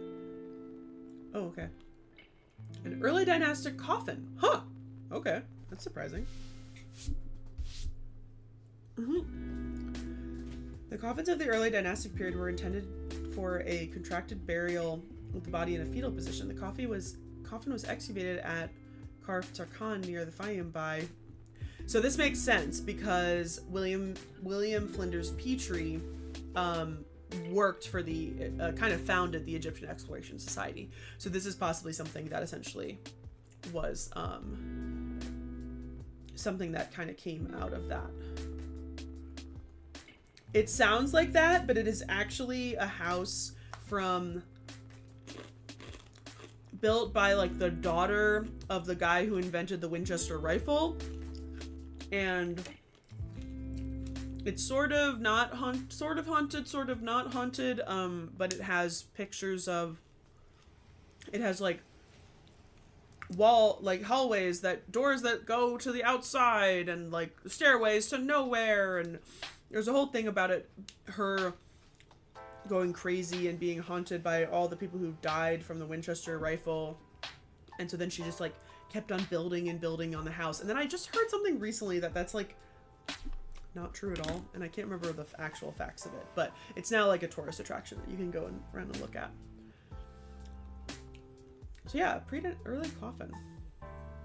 Yeah, probably.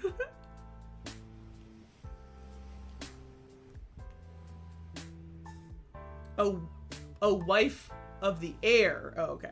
I thought she was the daughter. Yeah. We got a false door, some more jars. What's over here? Oh, wow. I will say this is really cool, but that is not accurate. That's really nice, Big Tuna Neil. I like honest tour guides, because like it is like much more nuanced than I think you probably think it actually is. Aw, dropped a cornet. So this is cool, but it's not accurate because the there's no cliff here. The cliff is only on this side because there's two other temples right here. Naughty, naughty. I don't like that. It's raining corn nuts. Hello, Pete. Welcome on in. We are looking through a really bad 360 tour of the Rosicrucian Museum in San Diego.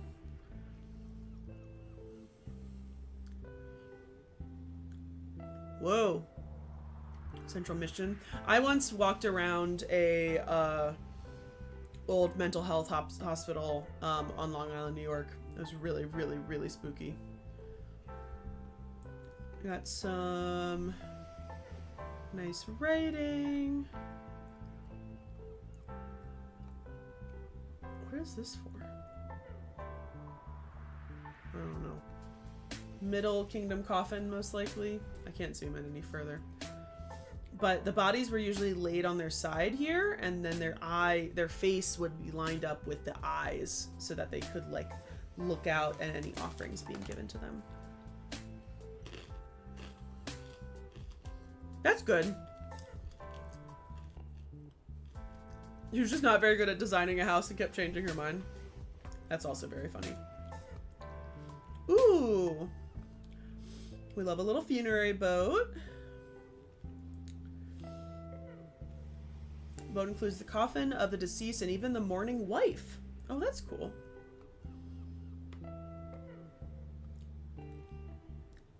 And then we got a little woman grinding grain for bread. We got offerings.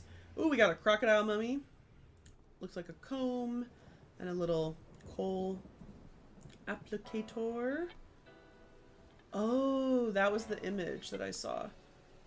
It's a... Oh no, go back. This is a baboon mummy. Look at that. Images and mummies of Jehudi were donated to the temples to honor the animal representing the god. Figure is an anomaly. There is no baboon in this mummy. What? There is no baboon? Okay. That's freaking crazy. Okay. So I know that a lot of animal mummies like are not actually animal mummies. Like when you do x-rays, sometimes they'll only have like one bone. Like if you see a long cat mummy, it turns out it's just like one bone. But that one is crazy because that freaking really, really looks like a baboon. You're right. It is an effigy of a baboon mummy. So, and it definitely was meant to look like a baboon mummy for somebody to donate it to as an offering to the temple. But it either means, I hate to say this, two things, which I've always kind of like fuddled around in my head to figure out which is better. It's either a cheap alternative if you cannot afford a full baboon mummy, or this is a scam and somebody thought that they spent a lot of money on a baboon mummy and they didn't get a baboon mummy. They got that, which looks like a baboon mummy, and so they might not have even known that they were scammed. Which ones in specific, Fat Bear? Pretty much it's because of independent invention. There is a anthropological theory called diffusionism versus independent invention, in which cultures that are close to each other and have contact with each other might diffuse their cultural beliefs back and forth between each other, and you will find similar stories and similar topics and similar things that have been passed around between them.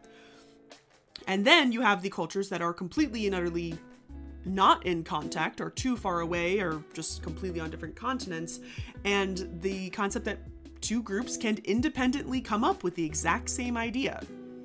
So it depends on which one you're talking about, because most of them are independent invention, but are you talking about the flood myth?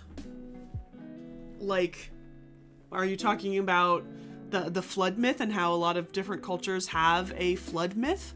Or are you talking about pyramid-shaped things? Which literally, my answer to that is it's the easiest way to build a tall building.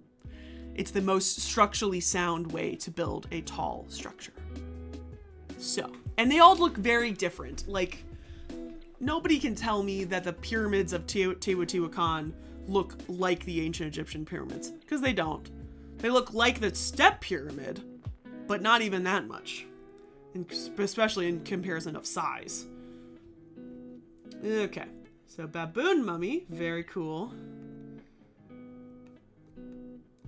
Looks like they have a big map of the ancient world over there. Ooh, I got a Ptolemaic mummy, looks like. Got some jewelry. That looks like a Shopti box. I can see a canopic jar and a mirror and some more vessels. Very nice coffin over there. Oh, maybe a pyramidion of a obelisk, maybe? And another coffin. I like the fake columns.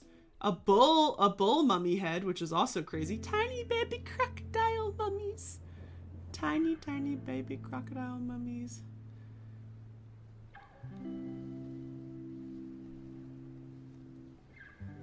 The other thing with the flood myth is that a lot of cultures have a flood myth story, and the only culture that doesn't have a flood myth story is the ancient Egyptians. And that is because they were not afraid of the flood. Because every year it flooded. And they needed that flood. If that flood did not happen, they would not have survived. So they did not have to come up with a flood myth. But then all the other flood myths, like the biblical flood myth, is taken almost directly from the Epic of Gilgamesh. Which obviously is a epic and a written story at some point, but obviously was a oral history or oral story for a long time. And the flood myth in the Bible is almost identical to the flood story of Utnapishtim.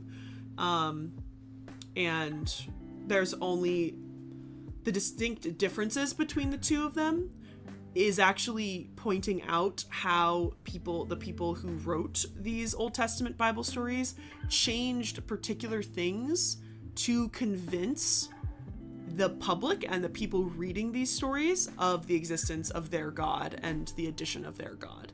Everything else is exactly the same. If you remove the gods from that story, everything is exactly the same.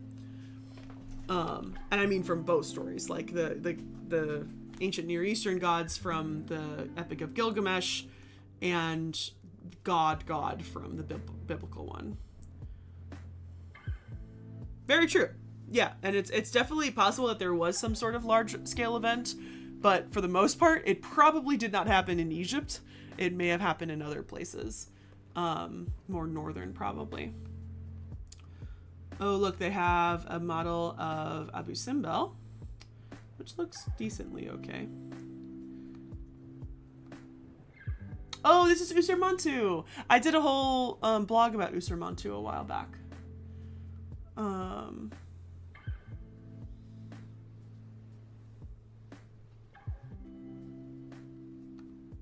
Yeah, they're from the Saite period. Another mummy. Oh, they have his mummy on display? Okay. Interesting.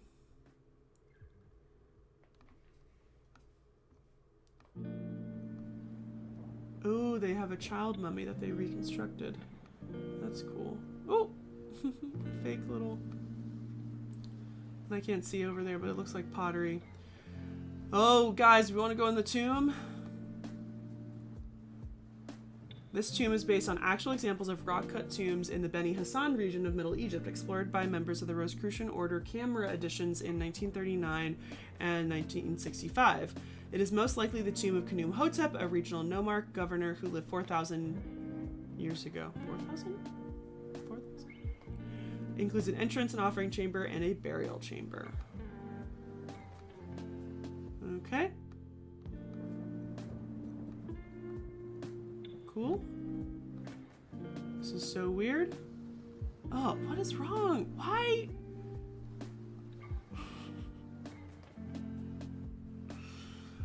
Why is his eye so far north?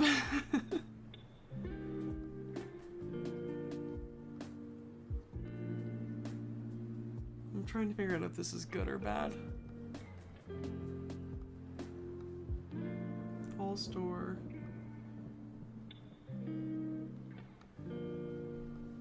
Oh, I know this tomb. Oh my god, you have to go downstairs?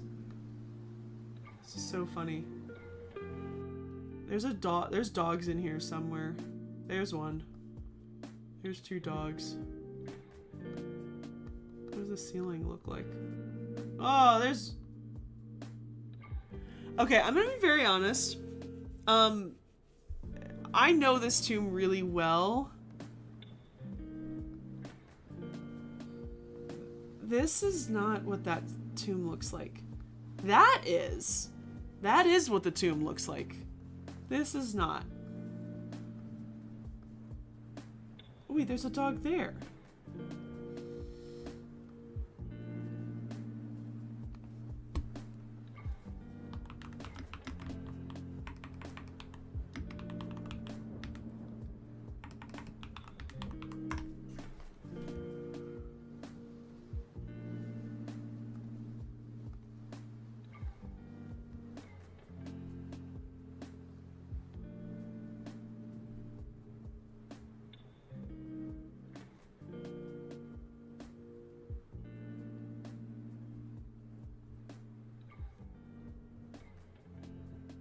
I was trying to see if I could find more pictures.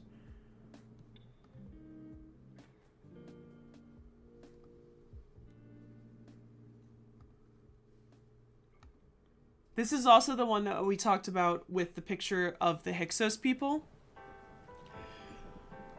I think it is, but I'm trying to find pictures. So, like, I know this wall, which so far...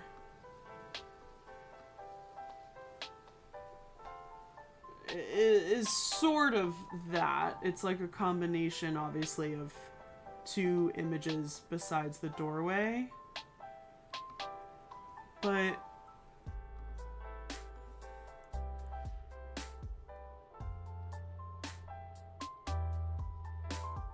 it's really hard to find images from these tombs. But yeah, the walls... this is not a time period for this. You would not... like, king's tombs would have full body gods and goddesses, not...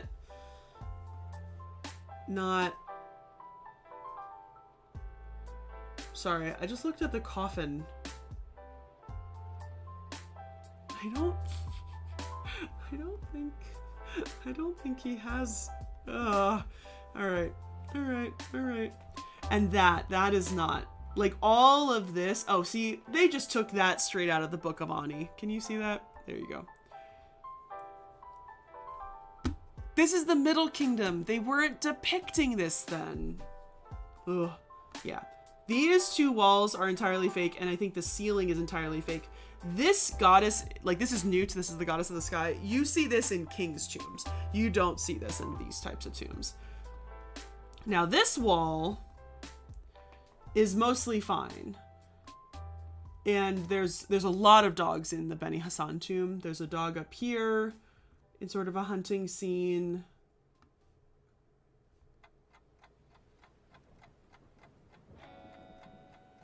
There's a dog up here.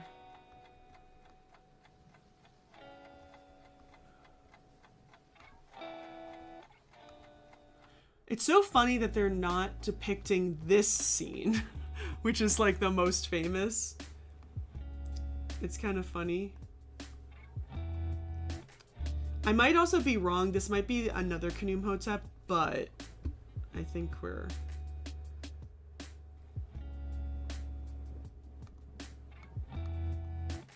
So you just like go down into this tomb, which is kind of weird. What tomb did they say this was?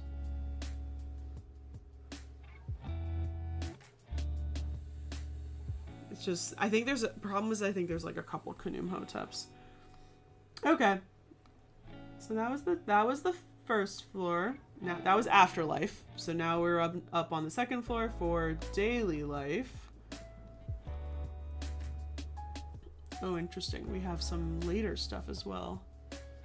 This is Coptic stuff.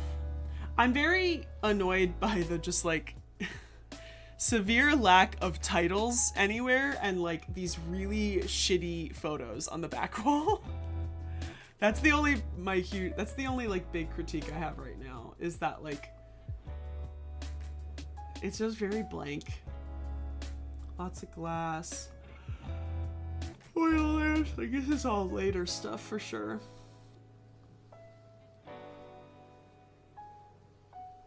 Oh, weird. And this is like Greco-Roman. Yeah. Yeah, they gotta get better plaques. These are okay, but they gotta get just like, look how small that photo is. No one's gonna be able to see that. It's not very visually helpful. Placard, like it needs a little bit more design. Like there should be something up here that says Greco-Roman artifact. Like they need titles. No, there's nothing, if you can see, there's no large text to be able to like find where you would like to go. There's no navigational text almost. There's a lot of different types of text you need for museums, and you need stuff that you can see from very far away. There needs to be some stuff like that, and there's nothing in here. It gives you no direction of kind of where to go and where to start. Oh look, it's the Dream Stela again. Another cast of the Dream Stela.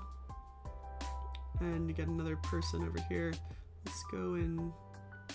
Oh look! Why is this all weirdly repeated? It's the Code of Hammurabi.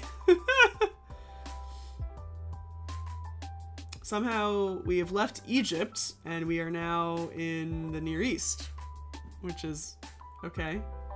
I didn't realize that was part of this.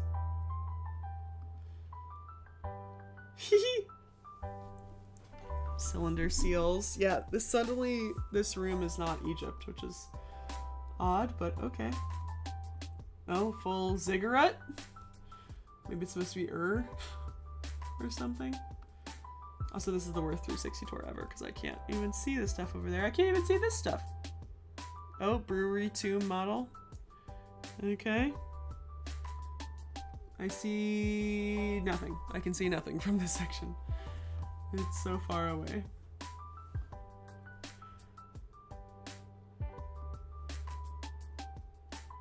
Pre-dynastic pottery. Little tomb model. Some pieces of cartonnage. Vessels. Canopic jars. Faces, more pieces of a coffin. Ooh, shoes! I love shoes. Sandals and shoes and other baskets.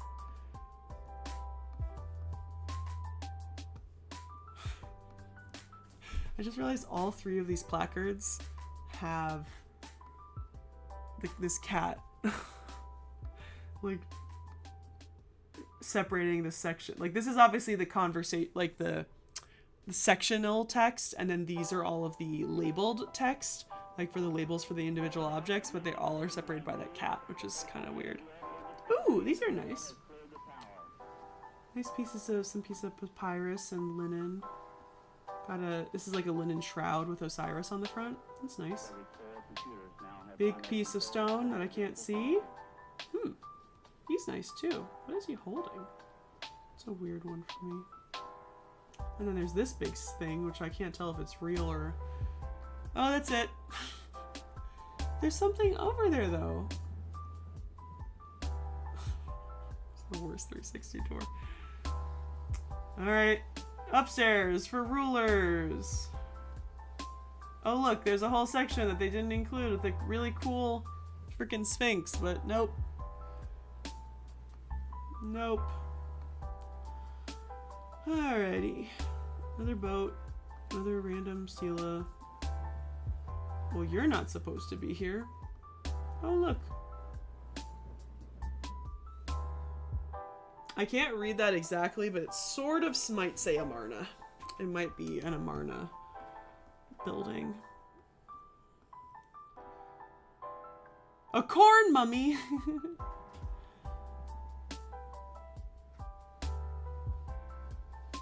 Why is it called a corn mummy? They don't have corn.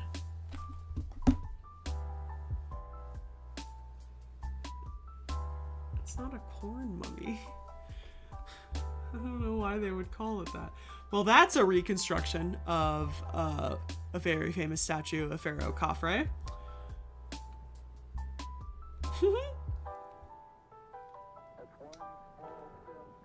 This might be the first object. He said that the first object he had was a Sekhmet statue. Ooh. The statue is one of the few of Cleopatra to survive from the ancient world. It shows an archaizing in the body form, which is meant to remind the viewer of the many generations that Cleopatra's family ruled Egypt. This is a political statement in the form of art. The face, however, gives a true date and details and tells us the identity of the queen depicted. For example, Cleopatra was known for her triple cobra diadem. So this is supposed to be... This might be real. I don't know. It might be a copy. I can't tell.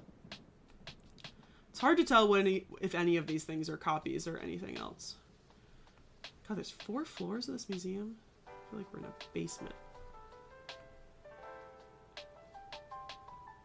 Oh, I see my boy. I see my boy. Oh, that's the worst. I can tell from here that that's a fake, and not even a good fake. Whoa, what is that? Oh, this is not... That's not... Ugh. These aren't even Egyptian. I'm kind of mad I didn't go to this museum because this museum kind of sucks. It needs a facelift for sure. No, it's...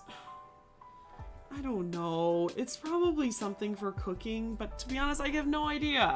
There's no context, because that thing is huge. That thing is, like, this massive. I have no idea what that is. Well, that's a fake. I can tell that from also a mile away. I think most of these statues are fakes. Middle Kingdom coffin.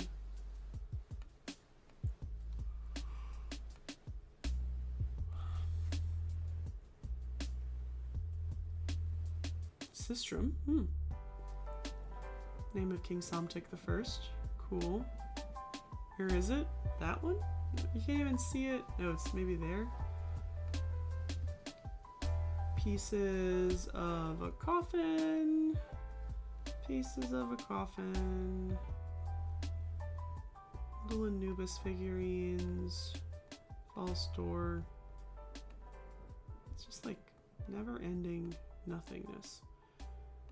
Ugh! It's so bad. It's not the worst, it's just bad. Oh, there's I was like, where's the other face? There's one. Shabti of Men was the father of the sculptor Tutmos, perhaps the most famous sculptor of all Egypt history. Men was probably the chief sculptor who worked on the statue of Sekhmet in the previous gallery, as that was made for Amenhotep III, the king under... Oh, interesting. Never heard of Men before. Grape cluster. Why are you picking that object to talk about? Oh, so this is Amarna period stuff. Oh. I was like, where is she? I see her. I was like, she's here. She's here.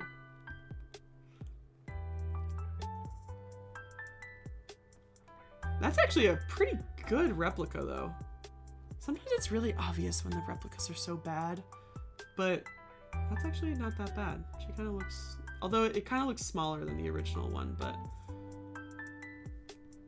All right, what's this section then?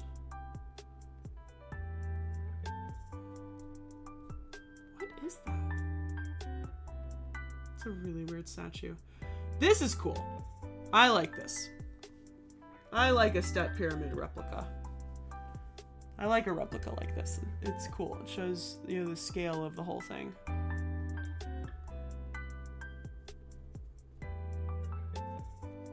Can't tell what those boxes are. Oh.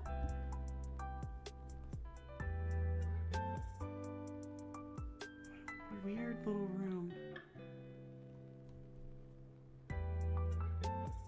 Your expedition passport stamped here.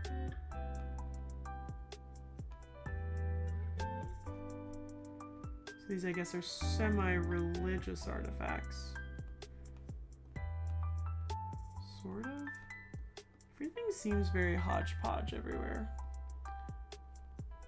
Also, I'm not very excited for something called the alchemy. Oh, this is the first accessioned museum item. That's cool. I like that they have that there. The first item that was part of the collection. That's not usually something that is kind of talked about.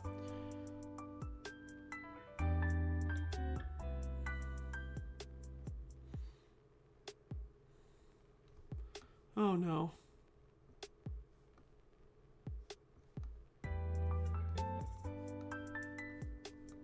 What happened?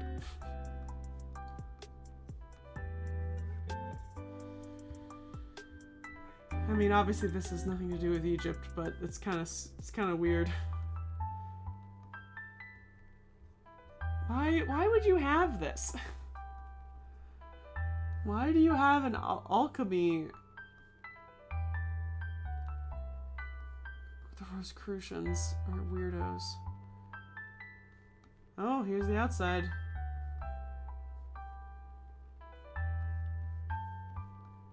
No, I know why. It's not a... There's a labyrinth? Oh. It's a little weird.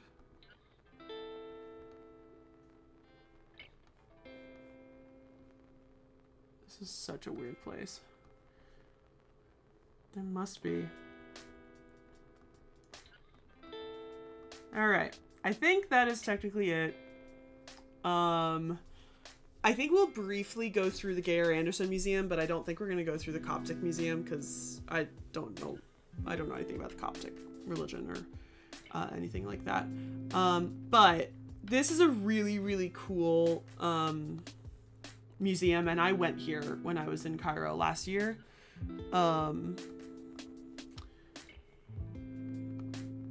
And it's a beautiful, beautiful museum. It does have a little bit of a icky, weird history. Essentially, it was... Let me look it up so I can read it. But it essentially is like only saved because of a white man kind of thing. It's kind of a little weird, but which is why it has that name.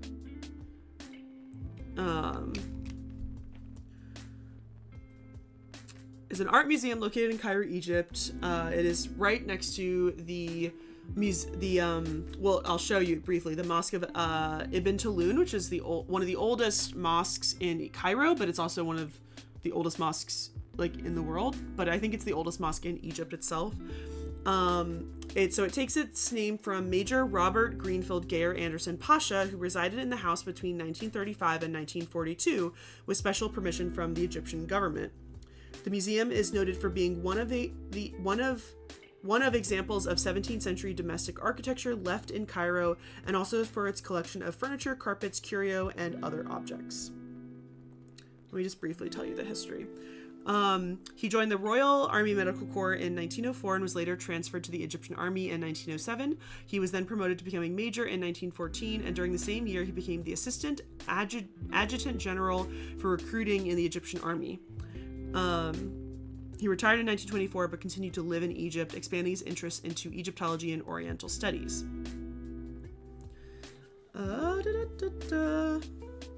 So the museum consists of 2 houses built on the outer wall of the Mosque of Ibn Tulun as support. The larger house, located to the east, I don't think we can really, actually, I don't know what we can sort of see.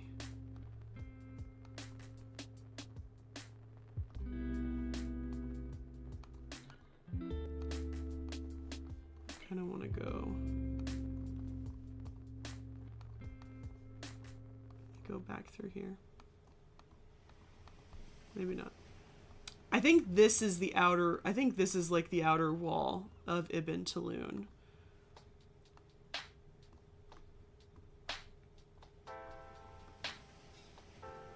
I'm trying to figure out, I'm trying to remember. Oh no, here it is. Oh yeah, wait, I want to go here. So here's sort of, they have this beautiful garden outside.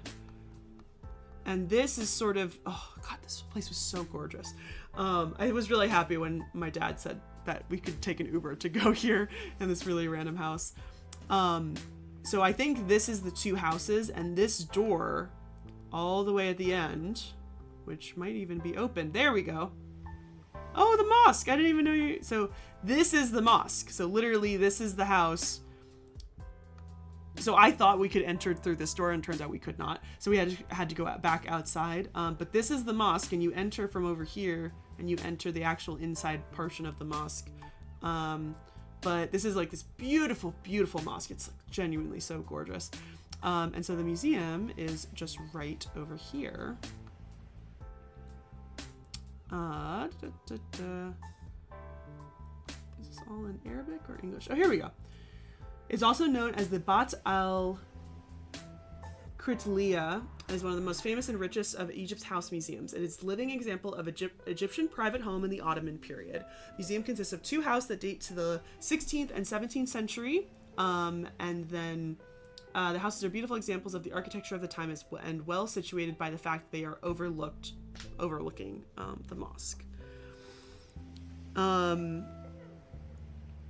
So he was granted permission to live inside the house in 1935, and it had just been restored. So he oversaw the installation of electricity and plumbing, restoration of fountains, pavements, other interiors. And he brought lots of personal collection of art, furnishings, carpets, and kind of added it to the house. And he left in 1942 when he was ill, and gave the contents of the house to the Egyptian government. He gave him King Farouk, he gave him the title of Pasha, and then he dies in 1945 in Suffolk. And the James Bond film The Spy Who Loved Me was partially shot in the museum. Okay, so let's go in the house. So here's this absolutely gorgeous courtyard. There's literally, this place is an actual maze though, I will say. So there's so many different like twists and turns and stuff. But there is John Gayer Anderson. There is also a collection of Egyptian antiquities in this house. It's very small, but I did not know it at the time, but there actually is. So let's just explore. Let's just see where we're getting. Tiny little room. But the staircase was really cool. I really like. No. Here we go. Oh, this room was gorgeous. This room had the most beautiful. Look at the ceiling. Oh, look at the ceiling. This is all Arabic. It looks like a design, but it's actually all Arabic. Hi, American's Problem. How are you? We are looking at the Gayer Anderson Museum in Cairo. Oh yeah, there's an Egyptian object hidden up there. Which is a historic house museum in Cairo. about 16th, 17th century house. But oh, it's just so gorgeous. The ceiling, I'm obsessed. And the stained glass looking out at the park is so nice too. All right, can we go upstairs? Yes, we can. I loved the tiny little staircases.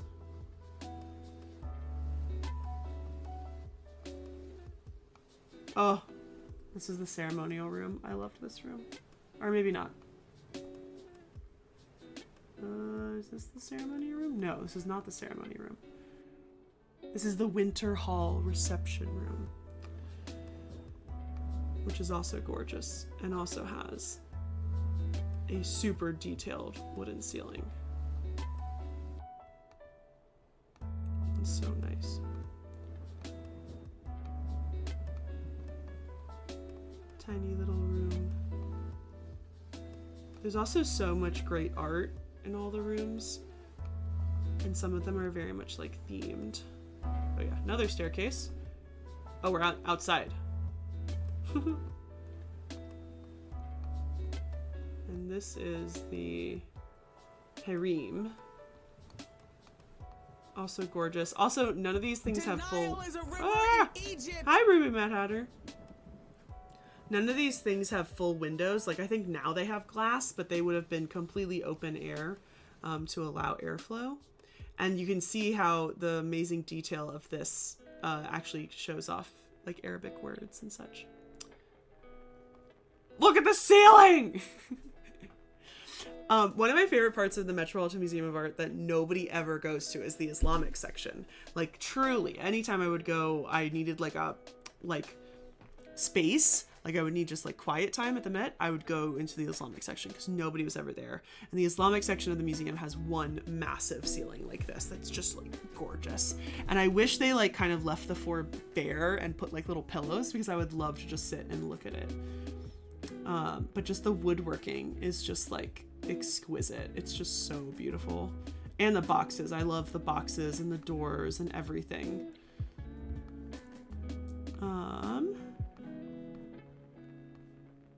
Now I'm gonna confuse myself. I'm gonna not go down that staircase. I'm gonna go back to the other. Oh, I forgot about this room. Oh, it's just so pretty. The summer lodgia, Makad. Oh, look at the detail. This is not where I wanted to go though. I wanted to check if there was something upstairs. I think there is. Okay. We're going upstairs, this stairs, and then we will track back down. So what is this? This is the writing room. Casts of faces just to creep you out. Even more casts of faces. Oh, but look at this room. Yeah, this had a lot of cool historical photos of people like he knew. I think that's him. Yeah, that looks like him. But yeah, so a lot of this, I think now you can tell that there's glass, probably because of like pollution and stuff and like wanting to preserve the spot. But everything else is, it would have been fully open air. Oh my god, look at the dachshund. The Dachshund of R.G. Geyer Anderson, drawn by T.G. Geyer Anderson, 1938. That's really cute. I love that. I love that for him. I don't remember if I saw that. Or maybe they just have these glass windows that you can sort of open when you want them to. Oh yeah, here's his writing desk. With all these little things and trinkets on it. Which I thought was so cool. And there's a picture. I love this picture because it has like a bust of Nefertiti. So he has a bronze model of a bust of Nefertiti in one of the other rooms that we'll see. And they do have lots of information in this museum. Yeah, I know, the chair is so funny. Just like the tiniest little room. Which one room is this? The book room. Oh yeah, this desk was so pretty. Look at it on the back. It looks like a modern, like more European writing desk, but look at the back. So pretty. Yeah, these are all full of books. This is the cutest house. I love this. And these are I can't remember the name of it, but there's a Arabic name. These hold up the Quran. But I can't remember. They have a special name. But yeah, I just loved this. I loved this desk. Not as elaborate ceilings in these rooms. Alright, let's go up even further.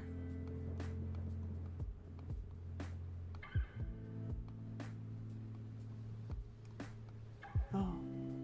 Is it the bedroom? The Persian room. Oh, I forgot about this room. Go up here. No. Go there. What is this? I don't know. Oh, there we go. The tiny chairs. This is the Indian room. So then there's a lot of rooms that have like particularly typed like stuff that he would collect, and so a lot of this stuff is like identified as like the Indian room. And then this is the Persian room. But has this beautiful, beautiful like bed picture of him. That was probably put up there later.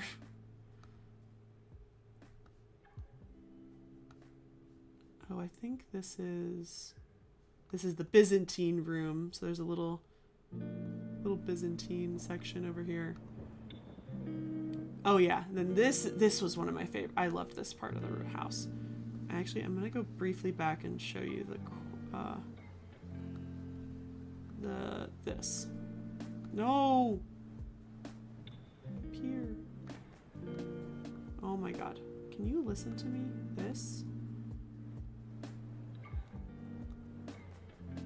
So this is the roof terrace, which I'm just like obsessed with. It was so great. So this is the mosque. And it had this massive, massive roof deck that you can also, it's hard to see and I can't zoom out, but you can see how at certain angles the Arabic appears in the writing, like there. Appears in this like woven, which it's not even woven, this is all carved wooden. By just putting those little extra bars, you get images in this decoration, which is just so cool. And you literally could just look over the mosque.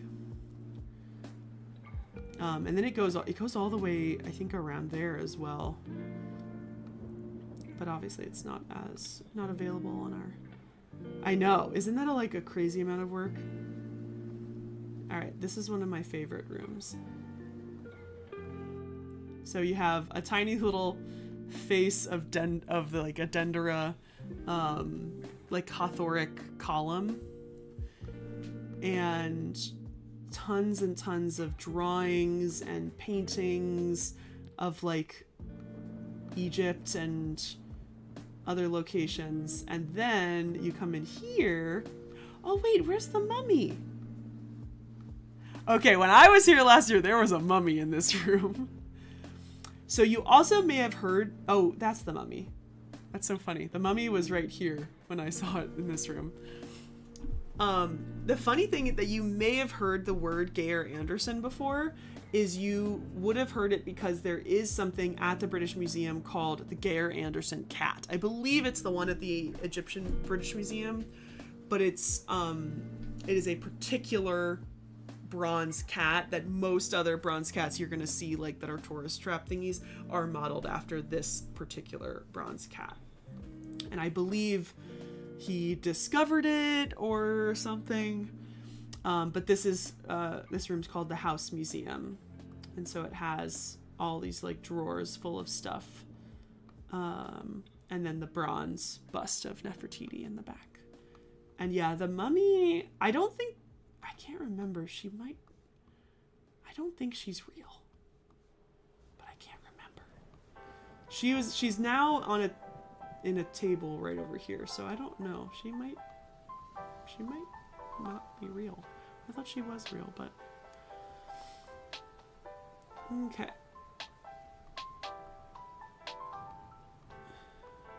Oh, this room was also gorgeous. Look at this room. What is this room? The Damascus room.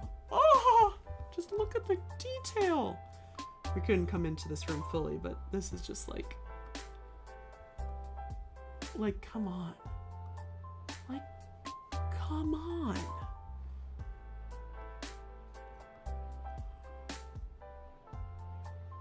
It's just insanity how gorgeous it could be.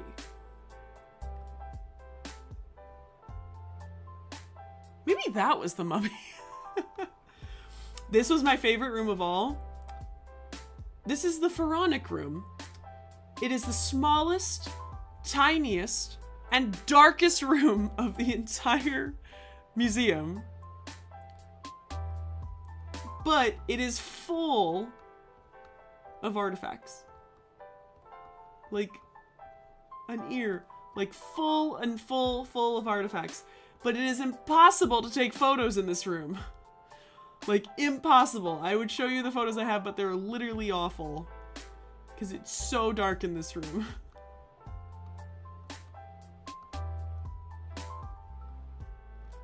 Yes, storing mummies upright is not ideal, especially, so if there's an actual mummy in there, it will literally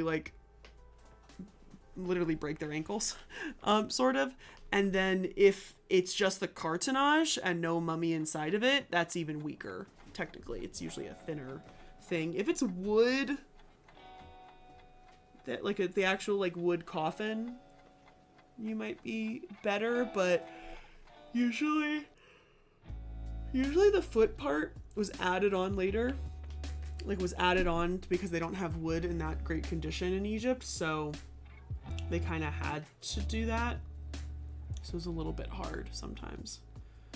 All right, let's hope this is the staircase that we tried to go up the other time, and up here.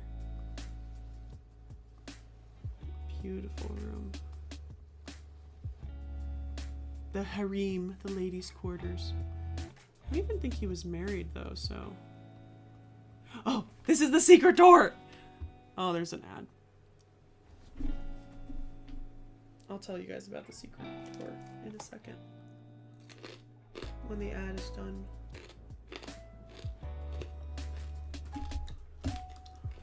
My throat really hurts.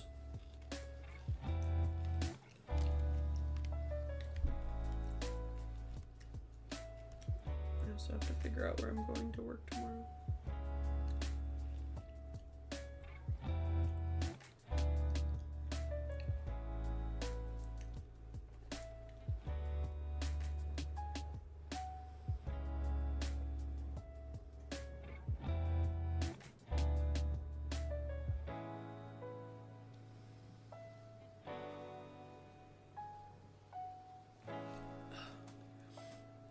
It's not a secret passage, but I got 2 more minutes. I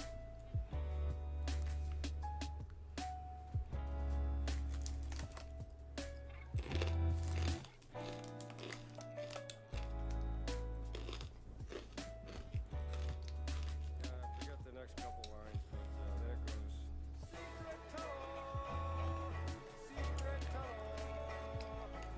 Through the mountains. Secret tunnel. Yeah.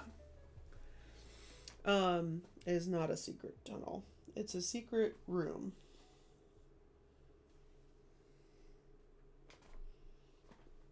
Why is there hair all over me? Why is it ingrained in the freaking shirt? Alright, 52 seconds. I'm gonna chug this water.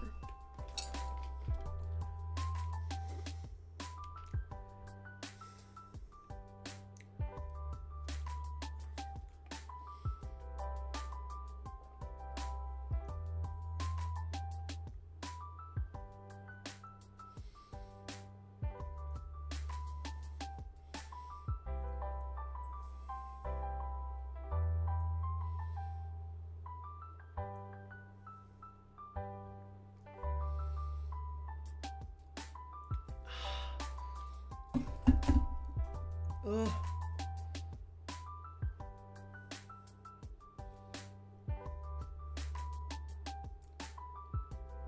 All right. 3, 2, 1. Still getting used to these 3-minute ads, man. Okay. So, as it mentioned, this is the ladies' harem. This is the area that only women would have been allowed in this space. And what you have, it's hard to see, but it's it looks like a bookshelf, I think, on this side. And you open it up, and inside there's this tiny little room that looks down upon the large gathering space, which is downstairs. And I'll show you, there's kind of another one as well. So there's these tiny little windows where you can sort of go and look down, and then you go down this tiny narrow hallway, and there's lots of little gaps, and it's all open air. And when you go all the way down here, you have this little room. Nice little view of the mosque. And then you have this room. I was looking for it. This even tinier room with these little tiny chairs that all look down onto this space. And so essentially it is meant to be in this kind of area where if men and women weren't really allowed to kind of congregate at certain times when guests were there. And so you could still like listen and see what's going on downstairs, which we will head down to right now.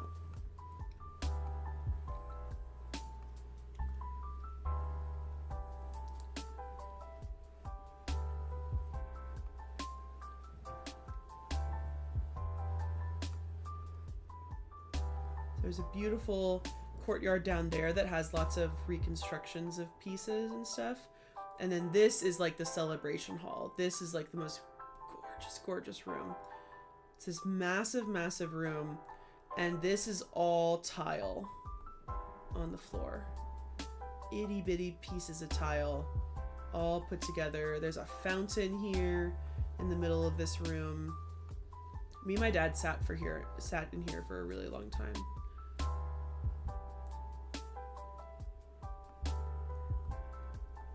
There's also a huge collection of like swords and guns, but these like tiny little tables and chairs and cushioned seats and stuff. And then you can see where the hallway goes, where you can kind of look around. But these like all inlaid with like mother of pearl. Oh, it's just like absolutely gorgeous with like this ratty ass pillow on here. And this, I remember looking at this thinking this was just so gorgeous. This piece of furniture. Yeah, and very elaborate ceilings as well. It was a really cool room.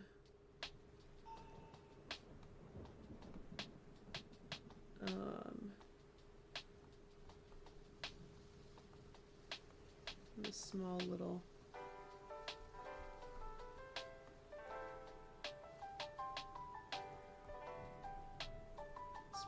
side room back here.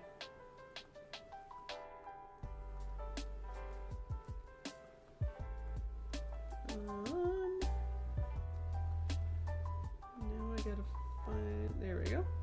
Find my way back to the staircase to go down to this level.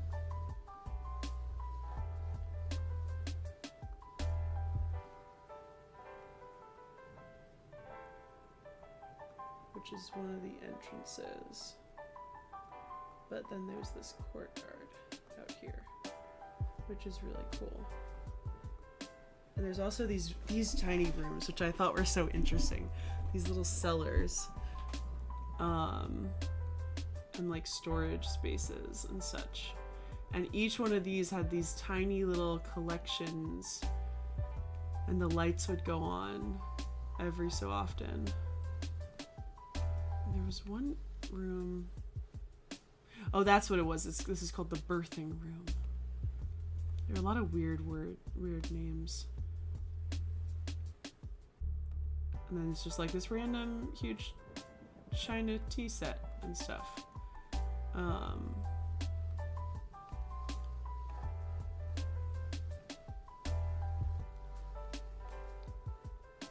Oh, I missed one of the rooms. Oh, this is the birthing room. This is the bridal room.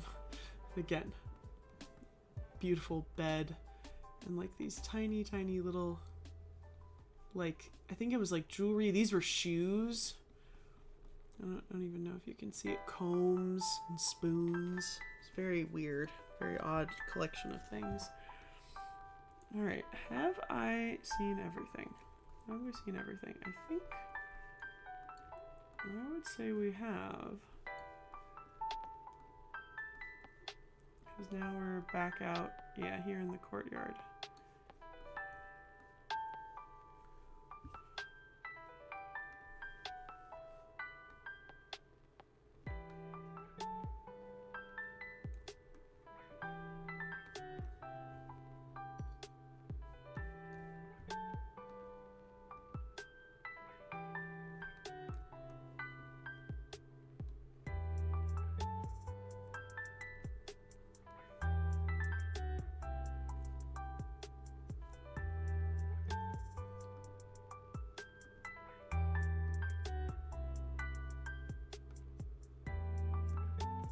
Yeah, I think we saw everything. All right, which is good because that is kind of the end.